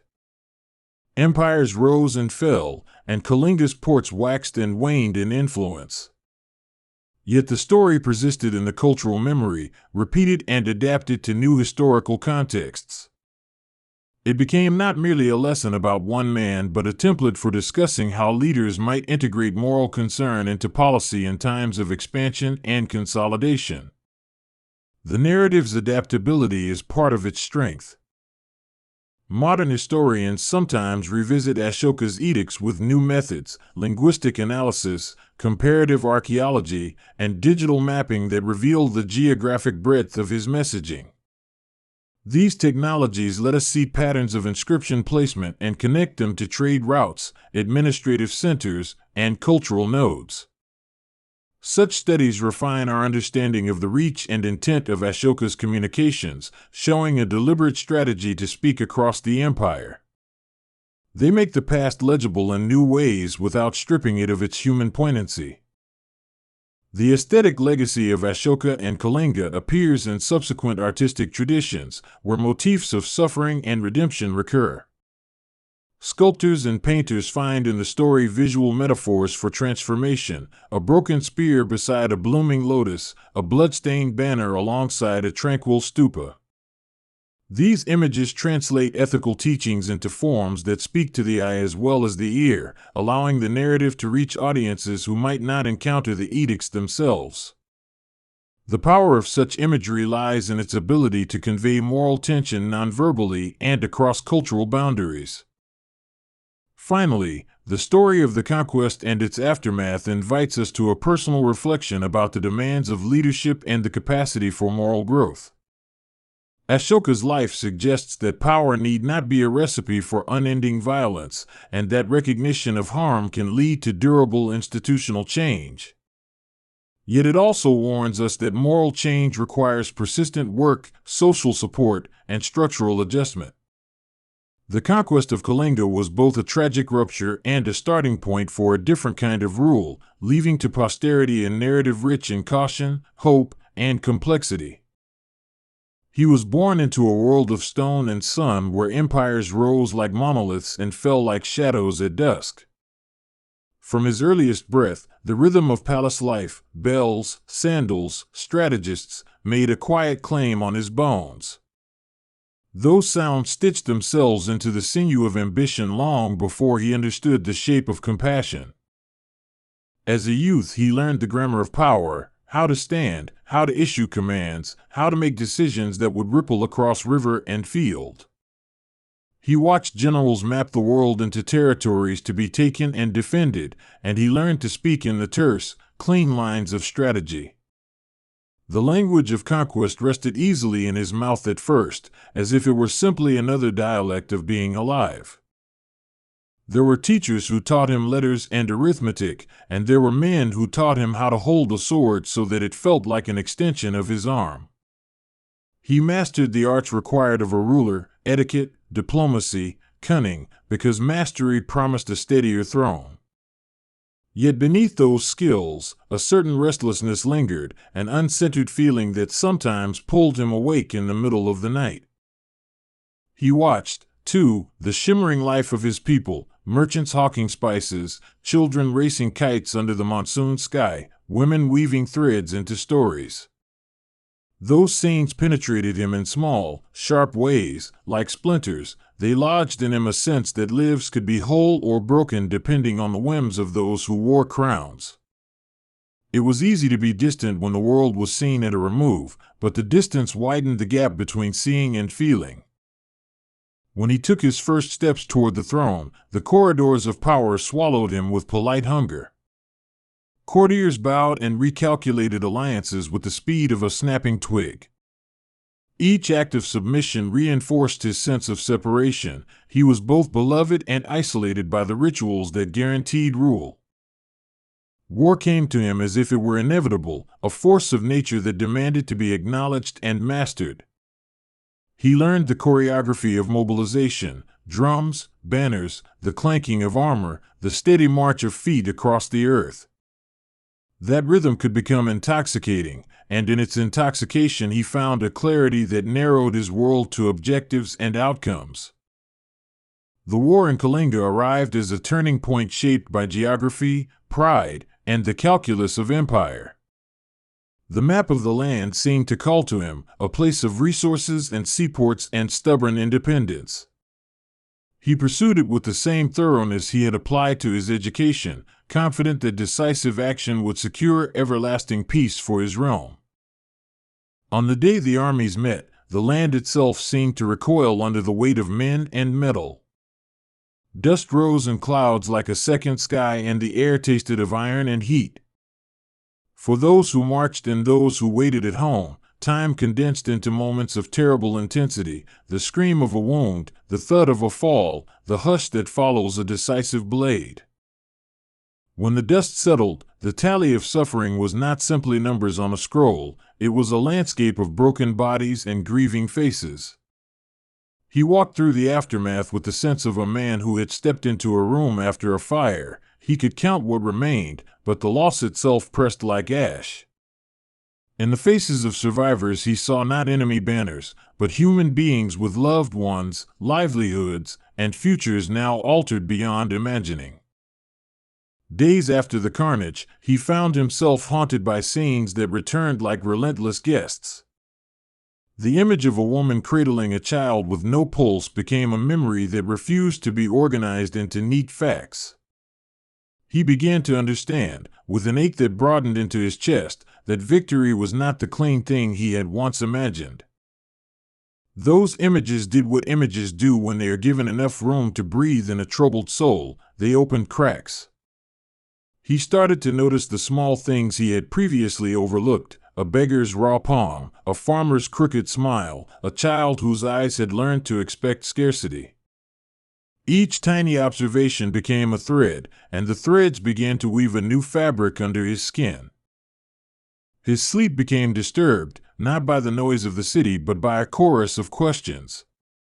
What did it mean to rule a people whose lives were fragile clay beneath his feet? Could power be wielded without making the world a field of broken things? These queries pushed him toward a place where answers were not given in orders but sought through reflection. He encountered Buddhism in that reflective period as if it were an unexpected light in a dim corridor. Monks with simple robes and quiet faces spoke of causes and effects, of intention and consequence, of a way to live that did not feed the cycle of violence. Their words were not a rebuke but a mirror that refused to let him look away from his deeds.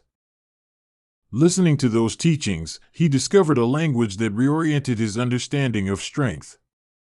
Compassion was not weakness in this view, it was a formidable discipline that required inner courage and honest reckoning. The idea of minimizing suffering as a guiding principle resonated with him in ways that were both liberating and disconcerting. He began to study the teachings not as an act of piety but as an investigation into how one might shape a polity that honored life.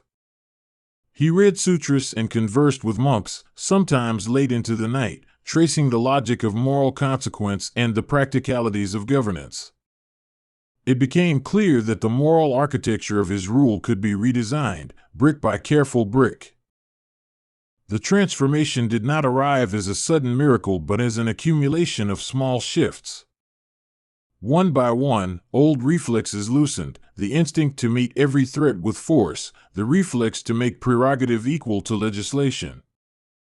In their place grew practices of deliberation, of consulting those who had once been ignored, of listening without the intent to immediately reply.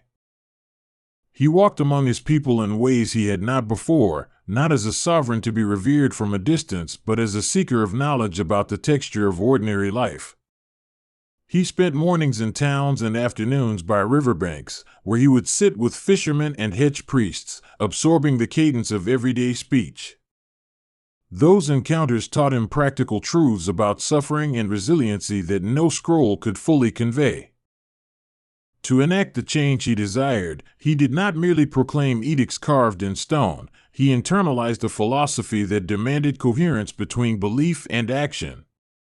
He understood that true reform required more than decrees, it required the creation of institutions that reflected compassion as a principle of governance. In this way, his spiritual awakening entered the mechanics of administration. He ordered the construction of hospitals where none had stood before, places that welcomed the sick without question and offered relief as a matter of state policy. Physicians and healers were encouraged to share techniques, to learn from one another across the boundaries of caste and creed. To him, health was not charity but an investment in the collective dignity of a people. Roads and rest houses began to dot the empire, not only for merchants and messengers but for the ordinary traveler whose feet ached and whose provisions were scant. Wells were dug where thirst had been the quiet companion of many. These projects were small, practical acts with profound implications. They tethered the idea of compassion to the everyday movements of life. He banned certain brutal punishments and sought to humanize the penal system, believing that even those who transgressed the law were entitled to humane treatment. Corporal punishment was to be tempered with an eye toward rehabilitation rather than perpetual humiliation. This was not sentimentality, it was the belief that social order and human dignity were not mutually exclusive. In the halls of his court he championed debates about ethics and policy, inviting scholars of all persuasions to speak. He did not always accept their counsel, but he learned to weigh it in a way that disinterred his own biases. That practice of consultation altered the tone of governance, making decisions collaborative rather than purely autocratic. There were critics who dismissed these shifts as political theater, and there were loyalists who worried that compassion would be read as indecision. He listened to both sets of voices, not to be paralyzed, but to refine his intent. He was learning that the practice of compassion required resilience against cynicism, a steady insistence that policy could be both just and effective. He had always cared about the prosperity of his people, but now prosperity was no longer measured solely by the expansion of territory or the size of the treasury. It was also measured by the ease of a widow's life, the recovery of a plague-ridden village, the education of a child who might otherwise never hold a book.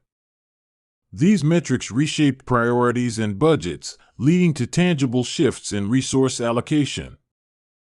His embrace of nonviolence did not mean his empire ceased to defend itself. Rather, it meant a recalculation of when and how to use force.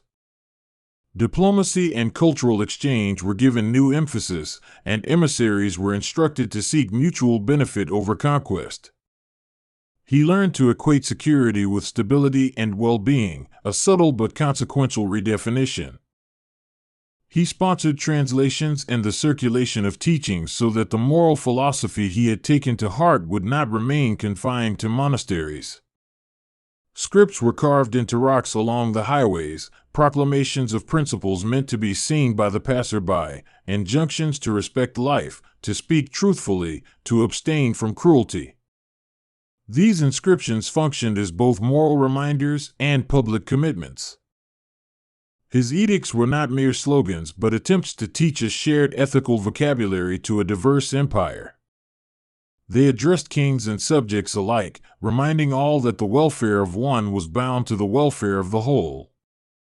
This rhetorical strategy aimed to weave a sense of collective responsibility into the fabric of daily life. He understood that true compassion had to consider the smallest creatures as well as the largest concerns. Royal decrees established protections for animals and encouraged humane treatment in slaughterhouses and marketplaces. Stables and gardens were planned with an eye toward the peaceful coexistence of humans and animals within urban life. Agriculture received attention not just for its yield but for its sustainability.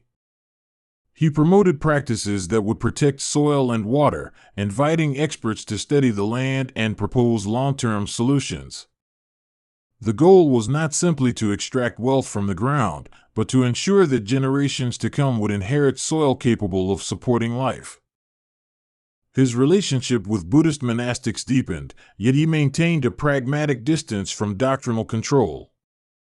He supported monasteries and patronized religious scholarship while resisting attempts to let any single institution become the sole arbiter of spiritual life. He believed the state should facilitate moral growth, not monopolize it. Pilgrimages and the building of stupas became part of a cultural revival that extended beyond sectarian lines. People traveled to holy sites and returned with renewed rituals, songs, and a shared sense of belonging. Those journeys were more than spiritual, they were social threads knitting disparate regions into a common story. He also grappled with the tension between renunciation and responsibility. Some questioned whether a ruler who adopted ascetic practices could maintain the practical attentions of governance. He resolved that contemplative practice could enhance rather than diminish ruling capacities by fostering clarity and restraint where impulse had once dominated. Personal austerities entered his life in measured ways: meditative mornings, periods of silence, deliberate fasting not as penance but as training in empathy. These practices were private disciplines that seeped into public policy, tempering decisions with contemplative pause. The ruler who had once been driven by unexamined momentum now cultivated stillness as a tool of statecraft. He documented his principles so that they would outlive the fickleness of individual memory. Edicts were set down in stone, braille of conscience for the future, visible to anyone who traveled across the realm. In that act of inscription, he seemed to say that moral progress should not hinge on the whim of a single life, but be anchored in enduring commitments. The people responded in varied ways, as they always do when confronted by change. Some embraced the new measures with gratitude, feeling the softening of harsh edges in daily life. Others resisted, clinging to older structures that promised clear benefits to those who had long occupied positions of privilege. In towns and villages, local officials were encouraged to model compassion as policy and practice. They learned to consider the outcomes of their decisions on the frail and the marginalized. Through such decentralization, compassion trickled into the lived reality of governance, altering small acts into collective habit. He paid attention to education, believing that a morally informed populace would be less likely to be swayed by demagoguery. Schools were encouraged to teach not only arithmetic and history but also ethical reasoning and civic responsibility. In this way, he hoped to cultivate citizens who could imagine the world not as a set of adversaries but as a community of shared futures. He also recognized the role of story and song in shaping hearts, commissioning plays and epics that celebrated mercy and courage in equal measure. Cultural works were powerful because they carried values into the homes of people who might never visit a temple or a court. Through narrative, compassion became habitual, woven into bedtime tales and market chatter. There were personal sacrifices, too, that tested the integrity of his commitment. He had to let go of certain privileges that had been early accoutrements of power, actions that made him vulnerable to gossip and accusation. But each relinquishment clarified the texture of his new identity, a ruler who took compassion to be a principle, not an adornment. Those closest to him saw the change in subtle expressions, an increased softness in the eyes, a silence where once there had been rapid impatience, a tendency to ask rather than order. Occasionally, old habits resurfaced in moments of stress or insult, reminding him that moral transformation is rarely linear. He accepted those stumbles as part of a longer trajectory rather than evidence of failure. As his policies matured, the realm's external relations shifted as well. Neighboring kings took notice of a ruler who preferred treaties over onslaughts and reconstruction over pillage. Diplomatic ties deepened, and the region experienced a period of relative stability not solely because of military might but because of shared incentives to preserve life and commerce. He became known for sending ambassadors not just to negotiate but to learn, a practice that altered how foreign courts perceived him. Those emissaries returned with stories of other lands' customs and medicines, new methods of irrigation and trade, and reports that both humbled and inspired him. In this exchange, he saw the possibility that compassion could be a diplomatic currency. He commissioned surveys of public health and sanitation that revealed the hidden burdens of urban life, overcrowded alleys, stagnant water, and diseases that spread silently. Public works projects were initiated to address these matters, an effort to reduce preventable suffering through engineering and public education. Where practical solutions were possible, he believed moral desire needed to be matched by technological will. The empire became a laboratory of sorts for social innovations, and he encouraged experimentation while trying to minimize harm to vulnerable populations. When a new plan failed, it was treated as an instructive misstep rather than a moral catastrophe. Failure, reframed as data, helped refine policies into more humane forms of governance. He also cultivated a sense of the sacred in civic life, encouraging rituals that honored the earth and its bounty without prescribing a single creed. Seasonal festivals began to celebrate harvest and healing, integrating spiritual awareness with communal care.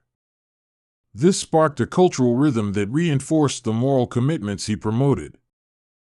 Within the palace, he created spaces where ordinary people could petition directly without intermediaries, a radical flattening of access that demystified the seat of power. He listened to petitions, sometimes traveling incognito to witness conditions himself, because he believed empathy needed the ballast of evidence. Those first-hand experiences were formative, converting abstract compassion into policy grounded in observation. The awakening of compassion also involved confronting the structures of inequality that had long been normalized. He moved cautiously but deliberately to reform the systems that perpetuated bondage and marginality, offering pathways to legal redress and social mobility. Such measures were met with resistance and required patient negotiation, because change of this scale always unsettles entrenched interests. He paid attention to the role of women in society and in governance, seeking to elevate their participation not through tokenism but through practical empowerment. Where possible, women were supported in commerce, health, and education, reflecting his understanding that societal health depends on the flourishing of all its members. These policies produced gradual shifts in respect and opportunity across communities. Artisans and craftsmen were encouraged to form guilds that could protect their labor and pass on knowledge to apprentices without exploitation. This attention to craft and fairness fortified local economies and created a new sense of dignity in labor. He saw in the skilled hands of these workers a kind of moral nobility, effort invested in beauty and utility alike. He practiced generosity not as spectacle but as structural reform, believing that the truest generosity was the kind that created systems for people to care for themselves. Charity without systems could be a palliative at best. Building systems that reduced need was the larger aim.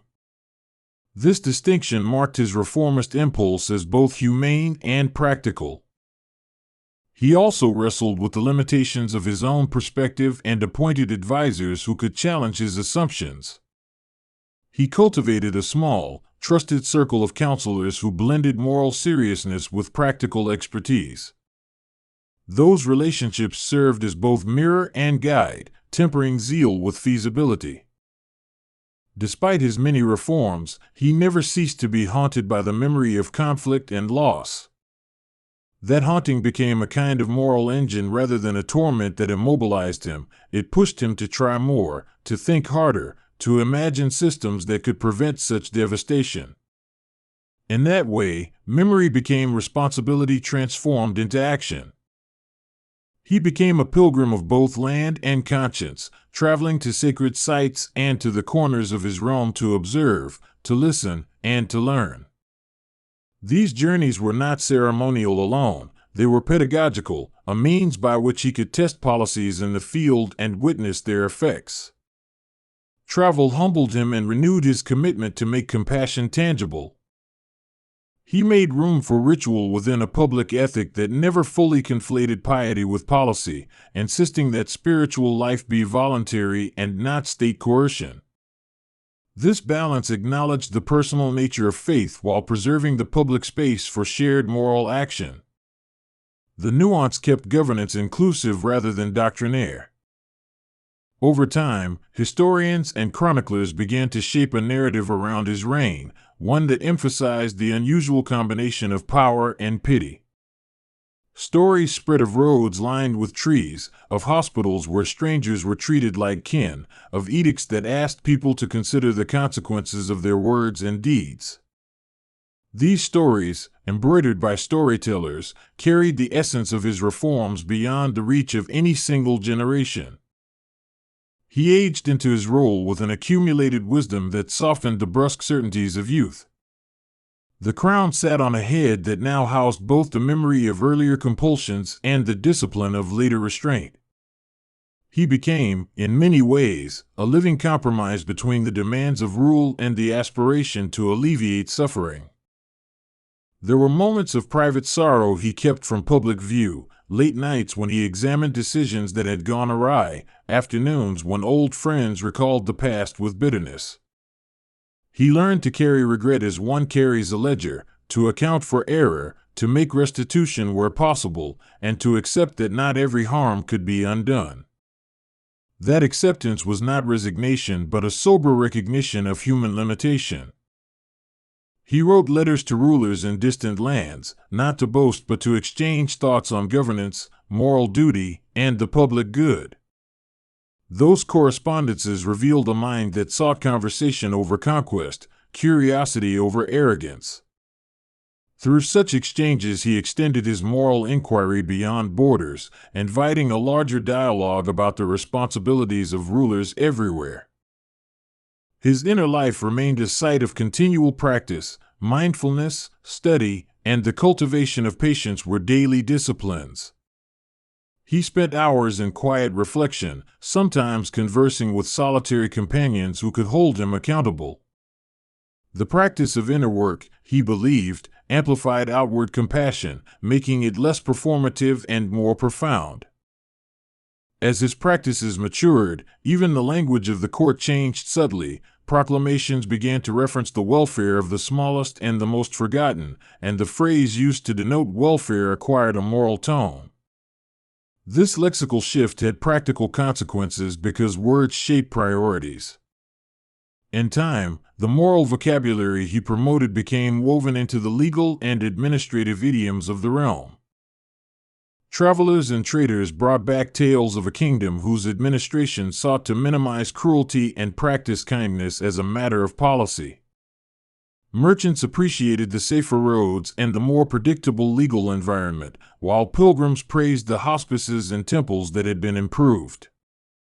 These combined effects boosted both the material and moral health of the communities under his rule. He continued to invest in knowledge, encouraging polymaths and patronizing libraries where scholars could study medicine, mathematics, and metaphysics. He believed a well-educated populace would be better able to sustain and evolve ethical governance. In this regard, knowledge was not neutral, it was a tool to refine compassion into sustainable systems. Over the decades, his policies generated patterns that outlasted his personal power, embedding humane practices into the very architecture of governance. Local officials who had been trained in the new ethics carried those lessons forward, as did communities that had seen the benefits of humane policy. In this way, institutional change became cultural change, slow and uneven but increasingly robust. Despite the successes, there were limits to what any single ruler could accomplish, and he faced setbacks and reverses that reminded him of the stubbornness of human institutions. There were rebellions, economic downturns, and natural calamities that tested the patience of his people and the resilience of his reforms. He accepted these trials as the testing ground for the durability of compassion as policy. As his life approached its later years, he devoted more attention to ensuring a smooth succession, mindful that the values he had fostered would not evaporate with his passing. He sought to embed moral education and structural protections into institutions so that successors might find a stable ethical foundation on which to build. This forward-looking care felt to him like the truest legacy he could leave. He reflected often on the anatomy of his own awakening, tracing back the events and images that had compelled him to recalibrate his life. He recognized the Kalinga War as the fulcrum, not because it was the only cause of change, but because it made visible the consequences of untethered power. That visibility forced a choice, and in choosing compassion he committed his life to a different kind of greatness. He died with the sense that his work had only begun, as all meaningful projects do. Systems had been started, habits ingrained, and stories told, but the project of humanizing governance would require constant vigilance. Yet he took comfort in the idea that one life could indeed redirect the arc of a polity if that life committed itself persistently to reform and reflection. His earthly demise felt less like an extinction than a passing of a torch. His memory lingered in the stone inscriptions and the hospitals, and the planted trees and repaired wells. Generations later, people would tell tales of an emperor who had learned to weigh the balance between the strength to rule and the courage to be tender. Those tales would become part of the moral education of later ages, a whisper that power can be an instrument of care rather than merely control. The idea of compassion as a public virtue had consequences beyond any single nation. It provided a template for rulers elsewhere to imagine policies that prioritized life and dignity. The story of his transformation invited others to consider the ethical grounding of their own decisions, making moral imagination contagious. In that sense, his legacy was not only administrative but catalytic, seeding conversations about ethics and governance across regions. When historians and poets later attempted to distill his life into lessons, they often returned to the central paradox he embodied, that the capacity to command great violence can, if deeply scrutinized, become the capacity to prevent it. His life argued that moral awakening does not negate responsibility, rather, it reorients responsibility toward the alleviation of suffering. That argument remained compelling because it asked rulers to be more than efficient, to be wise and tender as well. For those who knew him personally, the memory of quiet kindness was the most authentic testament to his change. It was found in small, repeated gestures, the distribution of food to an ailing village, the patient listening to a querulous old man, the gentle insistence that his children learn humility. These quotidian acts, repeated over time, created a texture of life that spoke louder than proclamations.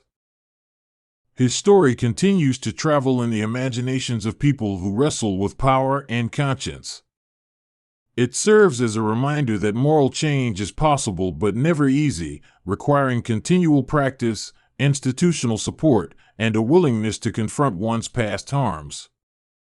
That reminder still matters because the dilemmas he faced, war and peace, extraction and sustainability, authority and mercy, are perennial.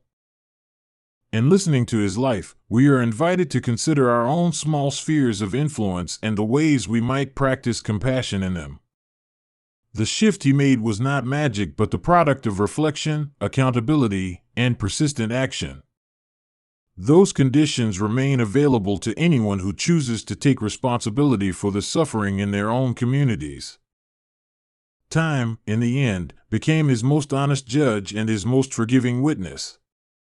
He could not erase every injury caused by human ambition, but he could and did alter the tenor of statecraft in ways that reduced harm and built resilience.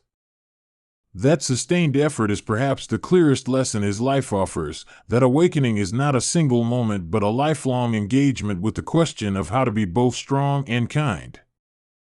The empire he shaped bore traces of his ethic long after his death, and laws, and rituals, and the stories parents whispered to their children. Those traces show that moral vision can be infrastructural, not merely decorative, shaping daily life and expectations. To those who would listen, that lesson speaks to the possibility of building societies in which compassion is as practical as it is noble. And so his life becomes an extended parable for rulers and citizens alike, an exemplar of what humility paired with authority can accomplish. His awakening teaches that accountability and remorse can be engines of reform rather than endless remorse. That teaching echoes across centuries because it is rooted in a simple, stubborn truth that power guided by conscience can transform the world in concrete ways. In quiet moments, when the sun tipped low and the palace gardens exhaled their fragrances, he would sit and think about the shape of things he could not change and the ones he still might. He accepted limits and persisted where he could, a tension that would define the remainder of his life. Those evenings were not filled with fireworks, but with contemplative, steady attentions to the task of making life less bitter for as many as possible.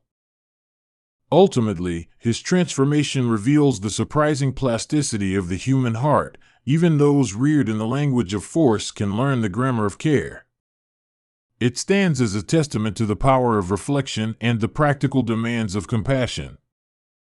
For listeners now, it offers both a narrative and a challenge that every person who holds influence, however modest, can choose to cultivate policies and practices that lessen harm and uplift life.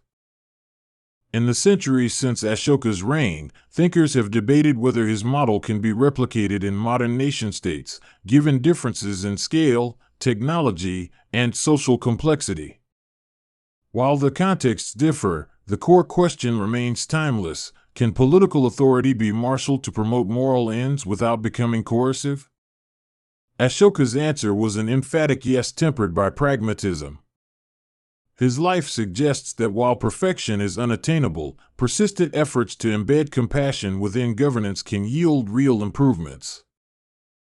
There is a moment when a life tilts so completely that the story you thought you knew becomes simply the prologue to something larger and stranger. Ashoka's life begins there, on the cusp of empire and conscience, where a prince from the Indian subcontinent became, in time, a ruler whose name would be remembered across centuries. Imagine a world of grand rivers and ancient cities, of merchants with wide-reaching caravans and soldiers who measured fate with the edge of a sword. Into that world a man was born, not merely to rule but to test the limits of power itself, and what he discovered would change how rulers would tell themselves stories for generations. Listen and let the details unfold like a long, low drumbeat, a steady cadence of battles and edicts, of pillars rising from stone and gentle changes in the governance of common life.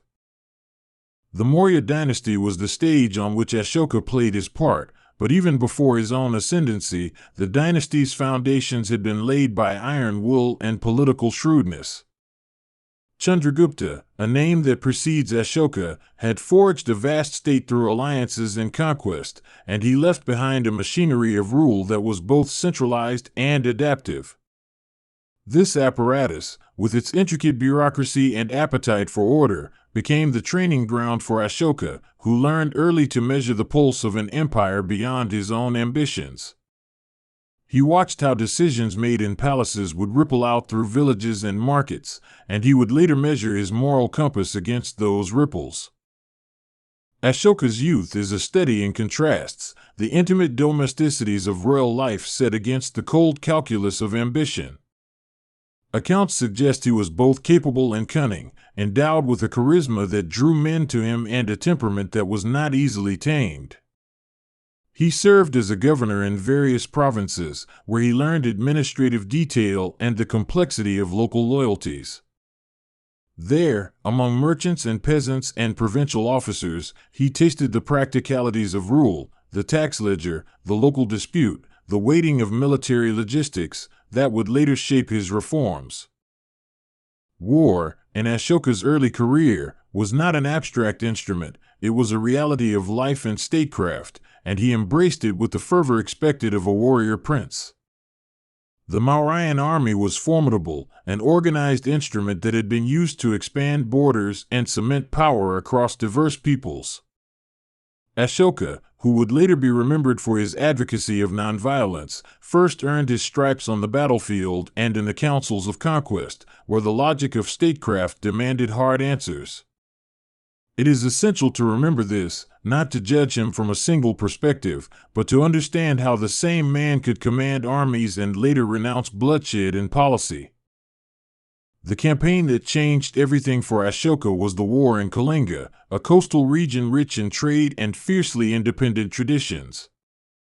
The accounts we have were told by many hands across centuries, but each returns to the same central image, a war that left a king confronted by the human cost of imperial ambition. Kalinga was not a small affair. It was a fight that tore through families and markets, through temples and fields, and brought such suffering that the echoes lingered in the capital and in Ashoka's own private reflections.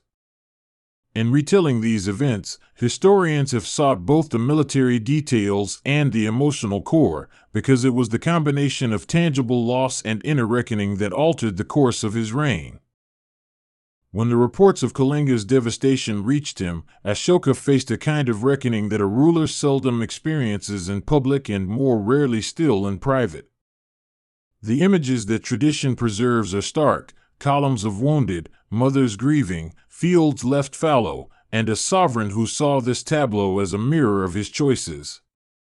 From this rupture came a transformation that would be as much moral as practical, a recalibration of what it meant to govern.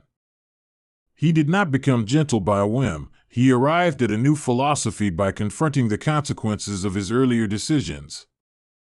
Buddhism, then one among many spiritual currents in the Indian subcontinent, found a powerful patron in Ashoka, but his relationship with it deserves careful inspection.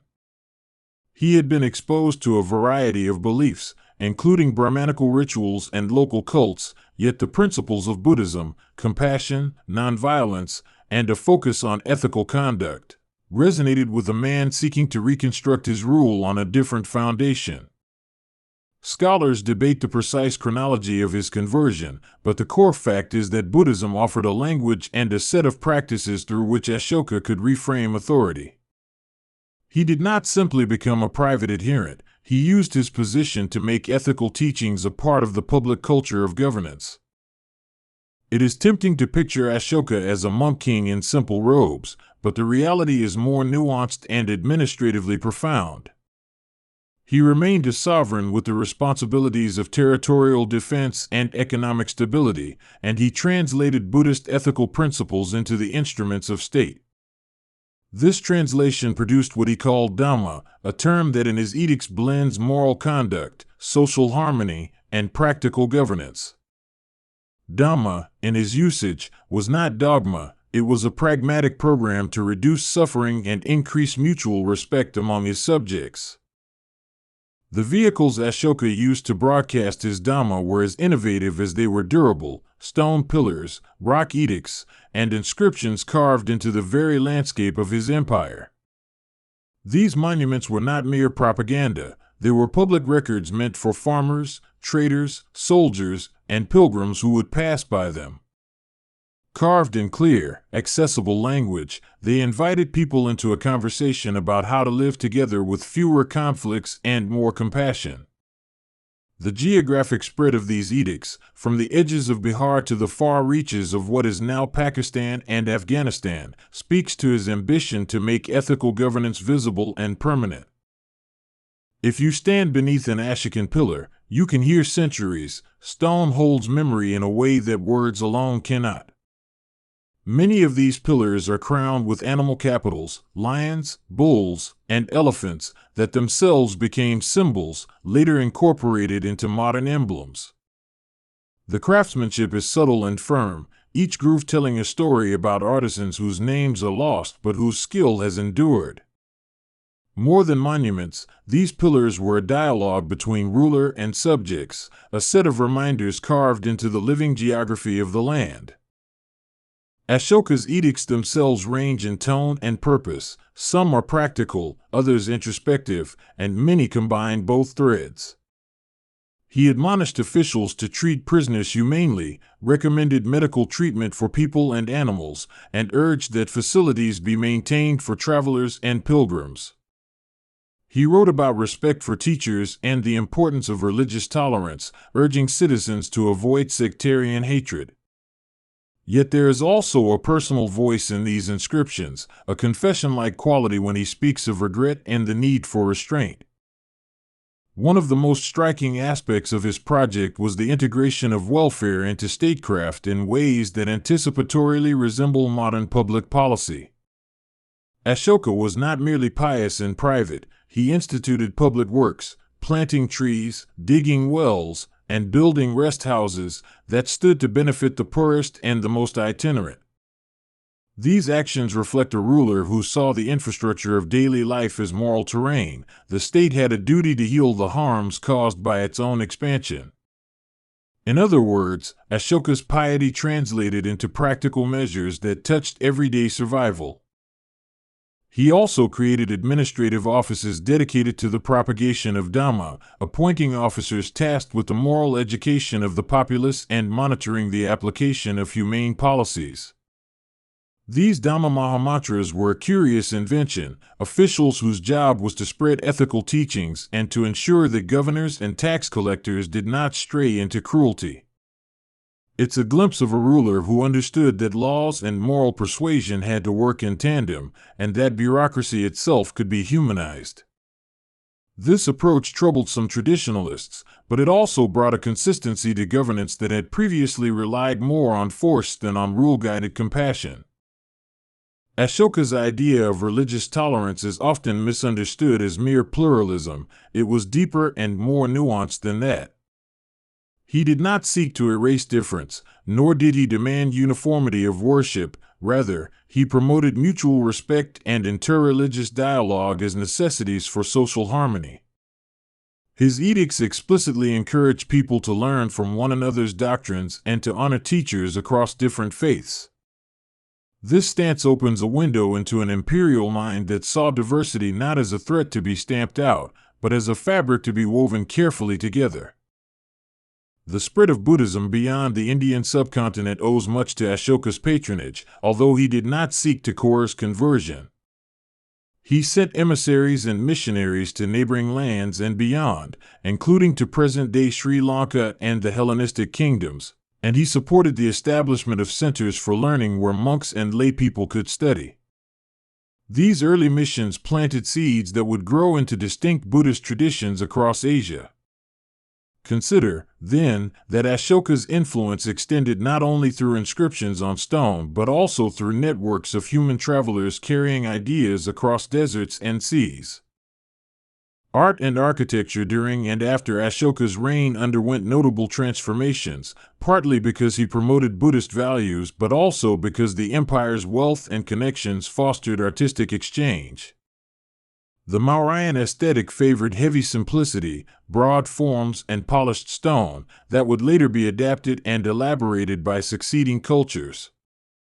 Ashokan patronage helped develop monasteries, stupas, and stupendously carved reliefs that functioned as visual sermons, teaching stories of the Buddha and of virtue to those who could not read. In cities and at pilgrimage sites, such art created a shared visual vocabulary that reinforced the moral messages in his edicts. Trade flourished under Ashoka's rule, and he recognized that prosperity and ethical rule were not opposed but complementary. The empire sat astride trade routes that linked the Indian Ocean with the interior plains, and these routes carried not only goods but cultural exchange and ideas. Ashoka's policies, which sought to reduce banditry and to improve roads and hospices, thus had the practical effect of boosting commerce and making travel safer. His understanding of economic policy was not purely mercantile, it was also an ethical stance that saw secure, fair trade as a means to social stability. Ashoka's reign prompts us to ask what it means for power to be legitimate, by moral persuasion, by example, or by force. He experimented with all three, moving from a paradigm of strict authority to a more persuasive form of rule that sought to win hearts as well as to command obedience. The philosophical underpinning was radical for his time in its emphasis on compassion as a tool of governance, yet it was also rooted in the harsh realities that had shown him the costs of unbridled conquest. That combination of idealism and pragmatic adaptation is what makes his story endlessly fascinating. The psychological dimension of Ashoka is an intriguing field of speculation, a warrior haunted by the faces of those he had made suffer, a ruler seeking solace in spiritual discipline, and a reformer trying to offset past violences through systematic benevolence. Whether he experienced a single, dramatic conversion or a gradual shift over years, his introspective statements suggest a man riven by moral anxiety and determined to atone. This inwardness did not make him weak, Rather, it gave him the perspective to enact policies that were innovative and, for many, humane. It's a rare convergence in history where personal transformation and public policy intersect with such clarity. We must also examine the contradictions that make Ashoka human and therefore sympathetic to us centuries later. He remained a monarch who managed wars on his borders and maintained an elaborate court. The ideal of nonviolence had boundaries when state security was at stake. Moreover, the application of Dhamma was not uniform. Some regions and officials interpreted his decrees differently, and local realities often complicated even the best-intentioned reforms. The result is not a picture of a saintly ruler whose every decree was perfectly implemented, but of a leader who strove to steer a vast, imperfect world toward less harm. Ashoka's family life, though less documented than his public works, offers glimpses into the human rhythms that shaped him. He had wives and children, and his extended household included advisors and courtiers who influenced decisions both personal and political. Stories of familial rivalries and courtly intrigues remind us that royal life combined intense intimacy with high-stakes power plays. These domestic details matter because they show how personal relationships could complicate public ideals and how familial loyalties might both support and undermine reforms. The end of Ashoka's direct lineage was as messy and human as his life. Succession disputes and the gradual unraveling of central authority after his death reveal how dependent his project was on a singular personality. Empires often hinge on the strength of an individual, and when that individual passes, the structures he created can wither if not institutionalized with resilient mechanisms. The Mauryan state's decline after Ashoka teaches a cautionary lesson about the fragility of reforms that are not fully embedded in lasting institutions. Yet even as political control faded, the moral and cultural contributions of his reign rippled outward for centuries. Ashoka's image in the centuries after his death took on almost mythic dimensions, and the layers of legend often mingle with fragments of historical record. Some accounts paint him as an enlightened sovereign, while others emphasize his earlier martial achievements, and the truth often rests, as it does in many biographies, between extremes. Over time, poets and storytellers amplified his virtues and sometimes softened his faults, turning him into a repository for ideals people wished to see in leadership. This mythologizing was not an accident. Later rulers and communities reused Ashoka's story to legitimate their own projects or critique others. Archaeology and epigraphy have played central roles in separating the man from the myth. The discovery of rock edicts and carved pillars in widely dispersed locations provided first-hand testimony to his policies. These tangible artifacts became benchmarks for historians trying to reconstruct the chronology and motives of his reign.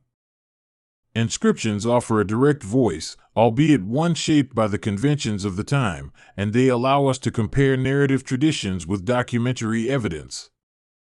The dialogue between inscription and story is where much of the modern understanding of Ashoka has been forged.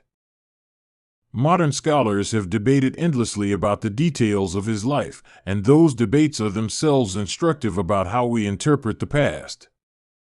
Some historians emphasize his role as a Buddhist convert who spread the faith, while others highlight his administrative genius or his pragmatic concerns about empire. There are arguments about chronology, about the precise nature of his conversions, and about the extent to which his policies were novel or derivative. These debates, while technical at times, reflect a broader human desire to make sense of a figure who seems at once familiar and distant. The colonial period in South Asia introduced a new layer of interpretation, one that often saw Ashoka through the lens of 19th-century European values and anxieties. British administrators and Orientalists sometimes celebrated him as a benevolent despot or as an example of enlightened monarchy, projecting their own ideals onto his record. Indian nationalists later reclaimed Ashoka as a symbol of unity and moral leadership, using his image in the struggle for self-rule. In both cases, historical memory becomes a tool of present concerns, and Ashoka's legacy is continually remade to suit contemporary needs. In independent India, Ashoka's imagery took on state-level significance, from the adoption of the lion capital as a national emblem to the incorporation of motifs from his reign into public architecture and education. The choice of Ashoka as a symbol was not accidental. It linked a modern political project with an ancient tradition of ethical governance, signaling continuity and aspiration. Schools and textbooks retold his story for generations of young people, and his edicts served as mediums through which civic virtues were taught. This modern embrace reintroduced him into everyday political discourse and gave his ancient project new life. Ashoka's influence on Buddhism is felt not only in the historical spread of the religion but in artistic and doctrinal developments across Asia.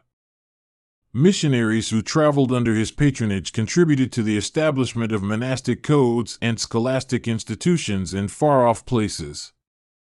As Buddhism adapted to local cultures, in Sri Lanka, in Central Asia, and East Asia, the seed of Ashokan patronage often remained visible, not as a uniform orthodoxy but as an initial impetus. In this way, his reign acts as an early chapter in a long, transcontinental narrative of spiritual exchange. Reflection on Ashoka's language and choice of words in his edicts is revealing. He carefully balanced moral exhortation with concrete administrative instruction, and his rhetorical style aimed at persuasion rather than intimidation. He spoke of remorse and correction, of the happiness that comes from ethical living, and of the dangers of arrogance and hatred.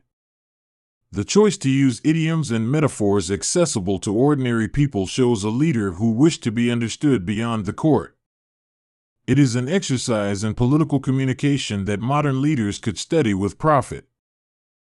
The geography of Ashoka's realm also shaped his policies. He ruled over diverse climates and ethnicities, from the Gangetic plains to the coastal tracts and the fringes of mountainous territories. Governing such a varied landscape required flexibility and a capacity to recognize local customs, which his policy of religious tolerance sought to accommodate. Infrastructure projects, such as roads and wells, were tailored to specific environmental needs and thus reveal a ruler attentive to local contingencies. In short, Ashoka's governance succeeded where it listened to place as well as to ideology. Beyond the realm of politics and religion, Ashoka left impressions on daily life, the importance of animal welfare in his edicts, the attention to medical care, and the building of amenities for travelers all suggest a ruler who thought about the rhythms of ordinary survival. These measures improved the lives of the itinerant poor and traders, reducing the immediate suffering that arises from neglect. His concern for animal health, striking in its specificity, reminds us that his ethics extended into realms often ignored by policymakers. Such concerns make his reign less abstract and more palpably humane. To understand Ashoka fully, we must also scrutinize what his use of power cost him personally. To lead ethically in such a stratified society demanded compromises and enemies. Not all members of the court welcomed his changes, and factions arose that either mourned the old order or tried to manipulate the new one. Internal dissent and regional resistance were constant pressures that tempered his reforms and forced compromises. The presence of such friction makes his achievements more remarkable. He worked not in a vacuum of consensus, but in the messy reality of competing interests. Artisans and laborers under Ashoka's patronage also played an unheralded role in shaping his legacy. Stonecutters who polished pillars, stonemasons who hewed rock edicts, and sculptors who gave animal capitals their proud faces contributed materially to a visual program that outlived political vicissitudes. Their craftsmanship encoded messages in ways language alone could not, and their anonymous hands connected the lofty aims of a distant sovereign to the tactile realities of a common life. Remembering them is to acknowledge that history is made by many hands, often unnamed, whose work gives permanence to ideas. The archaeological record of Ashoka's projects continues to surprise and inform modern scholars. Newly discovered inscriptions refine dating and show the administrative reach of his decrees. Excavations at sites thought to be marginal have revealed robust connections and trade that complicate earlier assumptions about the limits of the Mauryan economy. Each artifact is a piece of a broader puzzle that, when placed, shifts our understanding of how connected that ancient world really was. The steady accrual of such finds keeps Ashoka's story an active field of inquiry rather than a closed book. The ethical aspects of Ashoka's leadership also raise philosophical questions about the limits of state responsibility in alleviating suffering. When a ruler attempts to legislate compassion, what mechanisms ensure sincerity and avoid performative acts? Ashoka anticipated some of these challenges by pairing moral exhortations with public works and administrative oversight, yet even his system could not guarantee perfect implementation. The debates his reign engendered continue to echo in modern political theory about the role of governments in nurturing moral behavior. When you listen to an edict, you sense Ashoka's voice across the centuries, sometimes admonishing, sometimes mournful, often instructive.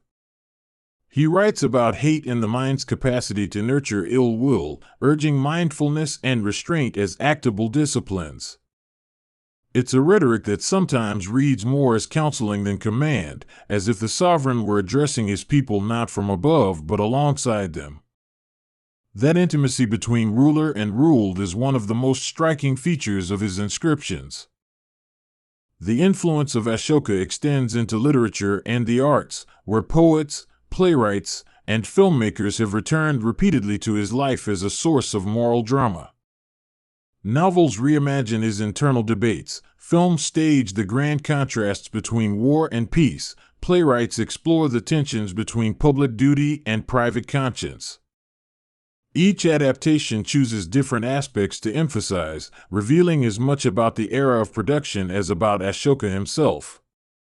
In this way, his story has become a mirror in which societies view their own anxieties and aspirations. Comparative studies place Ashoka alongside other historical figures who reshaped moral politics, and these juxtapositions help highlight both shared dilemmas and unique responses. Like Constantine or Constantine's later Christianization of the Roman Empire, Ashoka used religion to unify and reform, but he did so with a distinctly ethical rather than doctrinal emphasis. Comparisons to prophetic rulers in other cultures illuminate how moral authority can be married to political machinery for reform. Yet Ashoka's insistence on nonviolence as a governing principle remains especially notable in the global historical landscape. Modern political leaders have sometimes invoked Ashoka as a precedent for ethical governance, and the invocation is telling. To claim Ashoka's legacy is to claim a moral intention in politics, but it is also to claim the burden of implementation. Leaders who invoke him inherit the challenge he posed, to transform abstract virtue into concrete institutions that reduce suffering and foster mutual respect. The invocation is aspirational, and it occasionally serves as a critique when modern governance falls short. Education in the Ashokan era also receives attention in his edicts, where he stresses the role of teachers and the transmission of ethical knowledge. He urged support for learned men and for the training of priests and monks, but he also recognized that moral education needed to reach laypeople beyond monastic walls. This attention to pedagogy indicates a ruler who thought about the long-term cultivation of character and civic virtue, not merely immediate compliance. Education, for him, was a civic good bound to the health of the polity. As monuments wither and languages shift, translation becomes a crucial element in the chain of memory that preserves Ashoka for later ages. Translators of his edicts faced the challenge of rendering ancient idioms into contemporary understanding, a task that requires both linguistic skill and cultural sensitivity. Each translation colors the reception of his statements, highlighting some facets and obscuring others. The ongoing scholarly work of translation keeps the conversation about meaning and intent alive across generations. The archaeological conservation of Ashokan pillars and inscriptions is itself a story of dedication, diplomacy, and debate. Preserving these artifacts requires collaboration between governments, scholars, and local communities who live near ancient sites. Decisions about restoration versus preservation, about where to display and how to interpret, reflect contemporary values as much as they do ancient histories. In this way, Ashoka's material legacy becomes a site of living cultural stewardship. Ashoka's attention to ecology and landscape management, as seen in his tree planting initiatives and attention to waterworks, suggests a proto-environmental consciousness rarely associated with ancient rulers. He understood that an empire's prosperity depended on sustainable practices and the maintenance of natural resources. While not environmentalist in our modern sense, his policies acknowledged the interdependence between human communities and their ecosystems. These measures were practical, moral, and foresight in equal measure. One of the more poignant features of his legacy is the way Ashoka addressed the plight of prisoners and defeated foes. He recommended tempering punishment with rehabilitation and mercy. This early approach to criminal justice emphasizes restoration over retribution and hints at a sophisticated understanding of social psychology. Ashoka's directives on the humane treatment of captives were radical for their time and yet resonate with contemporary discussions about justice reform. They remind us that mercy as a principle of governance has deep historical roots. The dissemination of Ashokan ideas beyond his reign was neither automatic nor linear. It depended on the labor of monks, merchants, and regional elites who translated teachings into local idioms. In some places, Ashokan-sponsored Buddhist institutions became centers of learning and charity that survived long after the Mauryan state declined. In other regions, his memory dimmed until resurrected by later political movements looking for historical legitimacy. The uneven transmission of his legacy shows how cultural memory can be both resilient and fragile. The historical sources about Ashoka include not only inscriptions but also later chronicles, such as the Buddhist texts that narrate his conversion and deeds. These later sources are invaluable for their narrative richness but must be read with caution, since they often fold in myth and moralizing intent. By cross-referencing these traditions with the hard evidence of epigraphy and archaeology, historians reconstruct a picture that honors both story and fact. This method of triangulation is essential to understand a figure so deeply enmeshed in both history and legend. Modern imaging and analytical techniques have opened new windows into Ashokan inscriptions, revealing details of carving techniques, pigment traces, and even faint marks of erased writing. Such technologies allow us to track changes in the stone over millennia and to detect efforts at later recarving or restoration. The interplay between ancient craftsmen and modern scientists yields a dialogue where each discovery reframes earlier assumptions. In this way, technology becomes a partner in the ongoing conversation with the past. Ashoka's moral experiment raises a compelling question: can a state systematically cultivate virtue without coercion? He believed in persuasion backed by social improvements, and his mixed approach acknowledges the limits of both law and exhortation. By pairing ethical education with tangible services, he attempted to create conditions where virtue could flourish without being enforced by terror. The result is a model of governance that combines carrots and moral suasion rather than relying solely on sticks. The private reflections Ashoka occasionally included in his edicts are arresting for their candid tone. They speak of remorse and corrective intention in a way that few rulers have dared to express publicly. This willingness to confess error and to seek rectification marks a kind of political humility that is rare and historically significant. It suggests a leader who understood moral credibility as an asset to govern effectively, not as a sentimental addendum. Such humility changed the texture of royal authority and offered a new template for moral leadership. Regional variations in the implementation of Ashoka's policies make clear that centralized ideals meet local realities with varying degrees of harmony. Some provinces eagerly adopted Dhamma and hosted thriving monastic communities, while others resisted, either clinging to older customs or interpreting his decrees differently. These local responses provide a nuanced view of empire as a network of negotiations rather than a monolith. The resulting tapestry shows how imperial visions must bend to regional particularities to take root. The study of Ashoka also forces us to think about how memory is curated, which stories are preserved and which are forgotten, and how are public images manufactured. The reuse of his symbols by later dynasties and governments is itself an act of historical selection. Emblems, coins, and inscriptions are repurposed to fit new narratives, and in that process the meaning of Ashoka's legacy shifts. Memory, therefore, is not static, it is a dialogue between past intentions and present needs. Even the language of his edicts, concise, direct, and occasionally poetic, reflects an understanding of communication that transcends time. He used stories and similes to convey complex moral truths in ways that could reach illiterate or partially literate audiences. The rhetorical strategies embedded in his writings show a leader who respected the intelligence of ordinary people and sought to engage them in moral reasoning.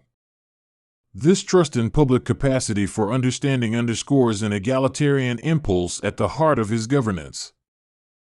Ashoka's concern for interregional relations, including diplomatic contacts with Hellenistic rulers to the west, positions his reign within a broader international context.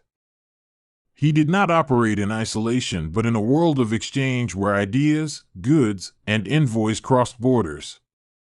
These contacts provided channels through which Buddhism and other cultural influences flowed outward and inward, enriching both Ashokan India and its neighbors.